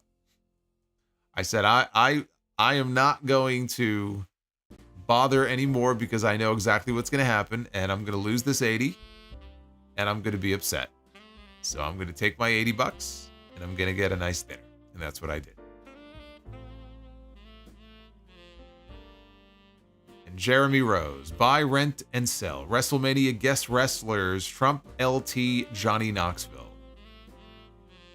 Johnny Knoxville and Sami Zayn had what was a much more entertaining match than it had any right to be. LT wasn't great, but you know what? He put the work in. He did what he could in that match at WrestleMania against Bam Bam, and he did fine. You know, for what was expected of him, he did fine. And then the Battle of the Billionaires at the time, for many years, that was the highest grossing match, I think, until Rock Cena. The highest grossing, money match in WrestleMania history. So they all had an impact in different ways at WrestleMania. But yeah, LT being in the main event at a WrestleMania against Bam Bam Bigelow tells you the state of things in 1995. Somebody asked me before about 1995. I think that tells you the state of things back then. Oh, man, what a night. Well, let's talk about this real quick here. Dynamite is later tonight. It is now New Year's Day. And AEW has their Fight for the Fallen episode of Dynamite. They're going to be in Asheville, North Carolina. We have Jon Moxley, Claudio Castagnoli, and Wheeler Yuta taking on Rated FTR. So it's Adam Copeland and FTR. They're going to be teaming up. Orange Cassidy takes on Hangman Adam Page. The Hurt Syndicate takes on the Acclaimed. Jamie Hayter faces Julia Hart. And Double J, Jeff Jarrett is going to make an announcement of some kind related to his career. So they want you to think he's going to retire. Is he going to announce a retirement to every? That's like the chic thing to do now. Like John Cena has his retirement tour. Tanahashi is going on his retirement tour. couple of other people are having retirement matches. Goldberg's going to retire. Everyone's retiring. So do they want you to think that, and then somebody's going to come out and attack him? I don't really see what the point of that would be. I have to imagine that he's going to make an actual announcement tomorrow. You know, whether we're going to get a date for a final match, I don't know. But it feels like the cool thing to do now where, oh, I'm going to get my retirement year out of it. So we'll see. We'll find out what his announcement is going to be. This is going to be the first episode of Dynamite that is simulcast live on Max. Dynamite and Collision. So that starts this week. And we'll see what the fallout is for Ricochet and for Hangman and everybody else coming out of World's End. Hopefully there is a plan in place for those people. But then on Monday, it is the biggest Monday Night Raw of all time. January 6th, it's going to be Raw on Netflix. John Cena is returning to kick off his retirement tour. I have every expectation that he will be the first to declare for the Royal Rumble match. Can't imagine he's just going to show up and say, "Hi, everybody." I think he's going to declare for the Royal Rumble on Monday. So he'll be there. CM Punk against Seth Rollins. I talked about their face-to-face on Raw last night on the Raw review, which you should all go back and check. Talked about that segment. And they're going to have their match finally after all this time. This should be the real main event of the show. I don't know where in the show it will be, if they're going to open with it, if they're going to close with the Tribal Combat match, I don't know. But this is the real main event on Monday night. It's CM Punk and Seth Rollins. We have Tribal Combat, Roman Reigns against Solo Sikoa. Does Drew McIntyre get involved? I say probably yes, but a lot of it depends on whether or not Roman is winning. Who goes over? If Roman is winning, then I don't know that it makes sense for McIntyre to get involved in the match, only for Roman to win anyway. So we'll have to see which direction they go. Do they drag this out any longer, or does he get his Zulafala back? And he moves on from Solo to whatever's next for Roman. I don't know. But I said this in my Raw review. These matches, this show on Monday is going to have WrestleMania implications for at least some of the directions for WrestleMania. So we have Roman and Solo. Liv Morgan defends, case in point, Liv Morgan defends the Women's World Championship against Rhea Ripley, last woman standing. As they both said in their promo video that they aired on Monday, this has to be the end. It has to end here. I agree. I concur wholeheartedly. This has to end. And it will, and Rhea Ripley, I think, will win the Women's World title back. I also think we'll see Becky Lynch on this show. Drew McIntyre is wrestling Jey Uso. And Penta, very likely going to make his debut on Monday. They now, in these teaser promos for him, they haven't said, like, January 6th. They haven't said Raw on Netflix. But I have to imagine it's building to a debut on Monday. And it will probably be as Rey Mysterio's tag team partner against the New Day. So that's a lot. This is a loaded card, and not even everything that we'll see, but this is going to be a loaded show on Monday. I also had a lot of praise for the match that we saw Monday night with Io Sky and Lyra Valkyria in the Intercontinental title tournament. I thought it was great. And Lyra moves on to the finals against Dakota Kai. That will not be taking place next Monday. They're going to hold off on that for 2 weeks until January 13th, which makes sense because it's going to be totally overshadowed by everything else that's going on next week. So they're going to save that for the following week. I think Lyra is going to win the title. And I just feel like Lyra and Becky could be a direction for the IC strap at WrestleMania. Some people think, well, Becky will just be vaulted back into the main event. It'll be Becky and Rhea again. We don't need to go back to Becky and Rhea again. We already had that this year. Let Becky work with Lyra to try to really get that championship over and give her some rub at WrestleMania. That's what I would do. So anyway, that's your update. SmackDown, of course, moves to 3 hours for the first time on Friday night. I'm going to be live after Dynamite later tonight. I'll be live on Friday night after the first 3 hours SmackDown. So that means you won't see me until 11:30 instead of 10:30 now. Same on Monday. I'm sure Raw is going to be at least 3 hours this coming Monday. It's a big show, so they may go I could see them even going 3.5. Like on Netflix, if they want that extra flexibility, they'll have it. But I'll be live after all these shows. I hope you will be here with me. I want to thank you all again. The support tonight blew me away. It has been amazing. And some of you have left me speechless, but it means a lot to me. And I hope that this is momentum that we can carry over here into 2025, because I want this year, I know this year is going to be bigger and better than 2024. And I want to wish you all one last time a very happy new year. We got some super chat. We got one last super chat here from I was wondering. Yeah, we saw a lot of familiar faces tonight, but not this one. But here he is. I smoke a lot of weed.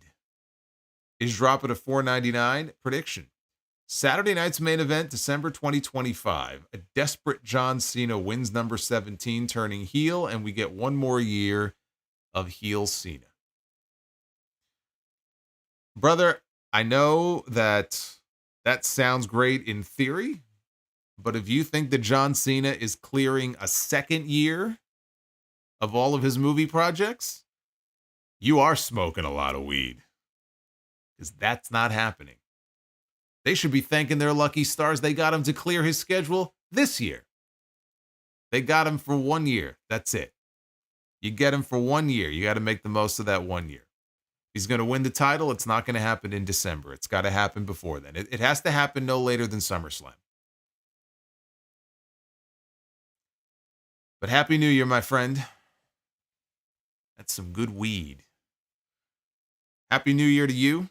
And to everybody else, I want to wish you all a very good night. Be well. Stay safe wherever you may be. Happy 2025. Here, let the confetti rain down upon us. Here it is. Another Make It Till Midnight stream in the books. I will see you later tonight for the AEW Dynamite. Fight for the Fallen review, because the content never stops. Until then, Happy New Year.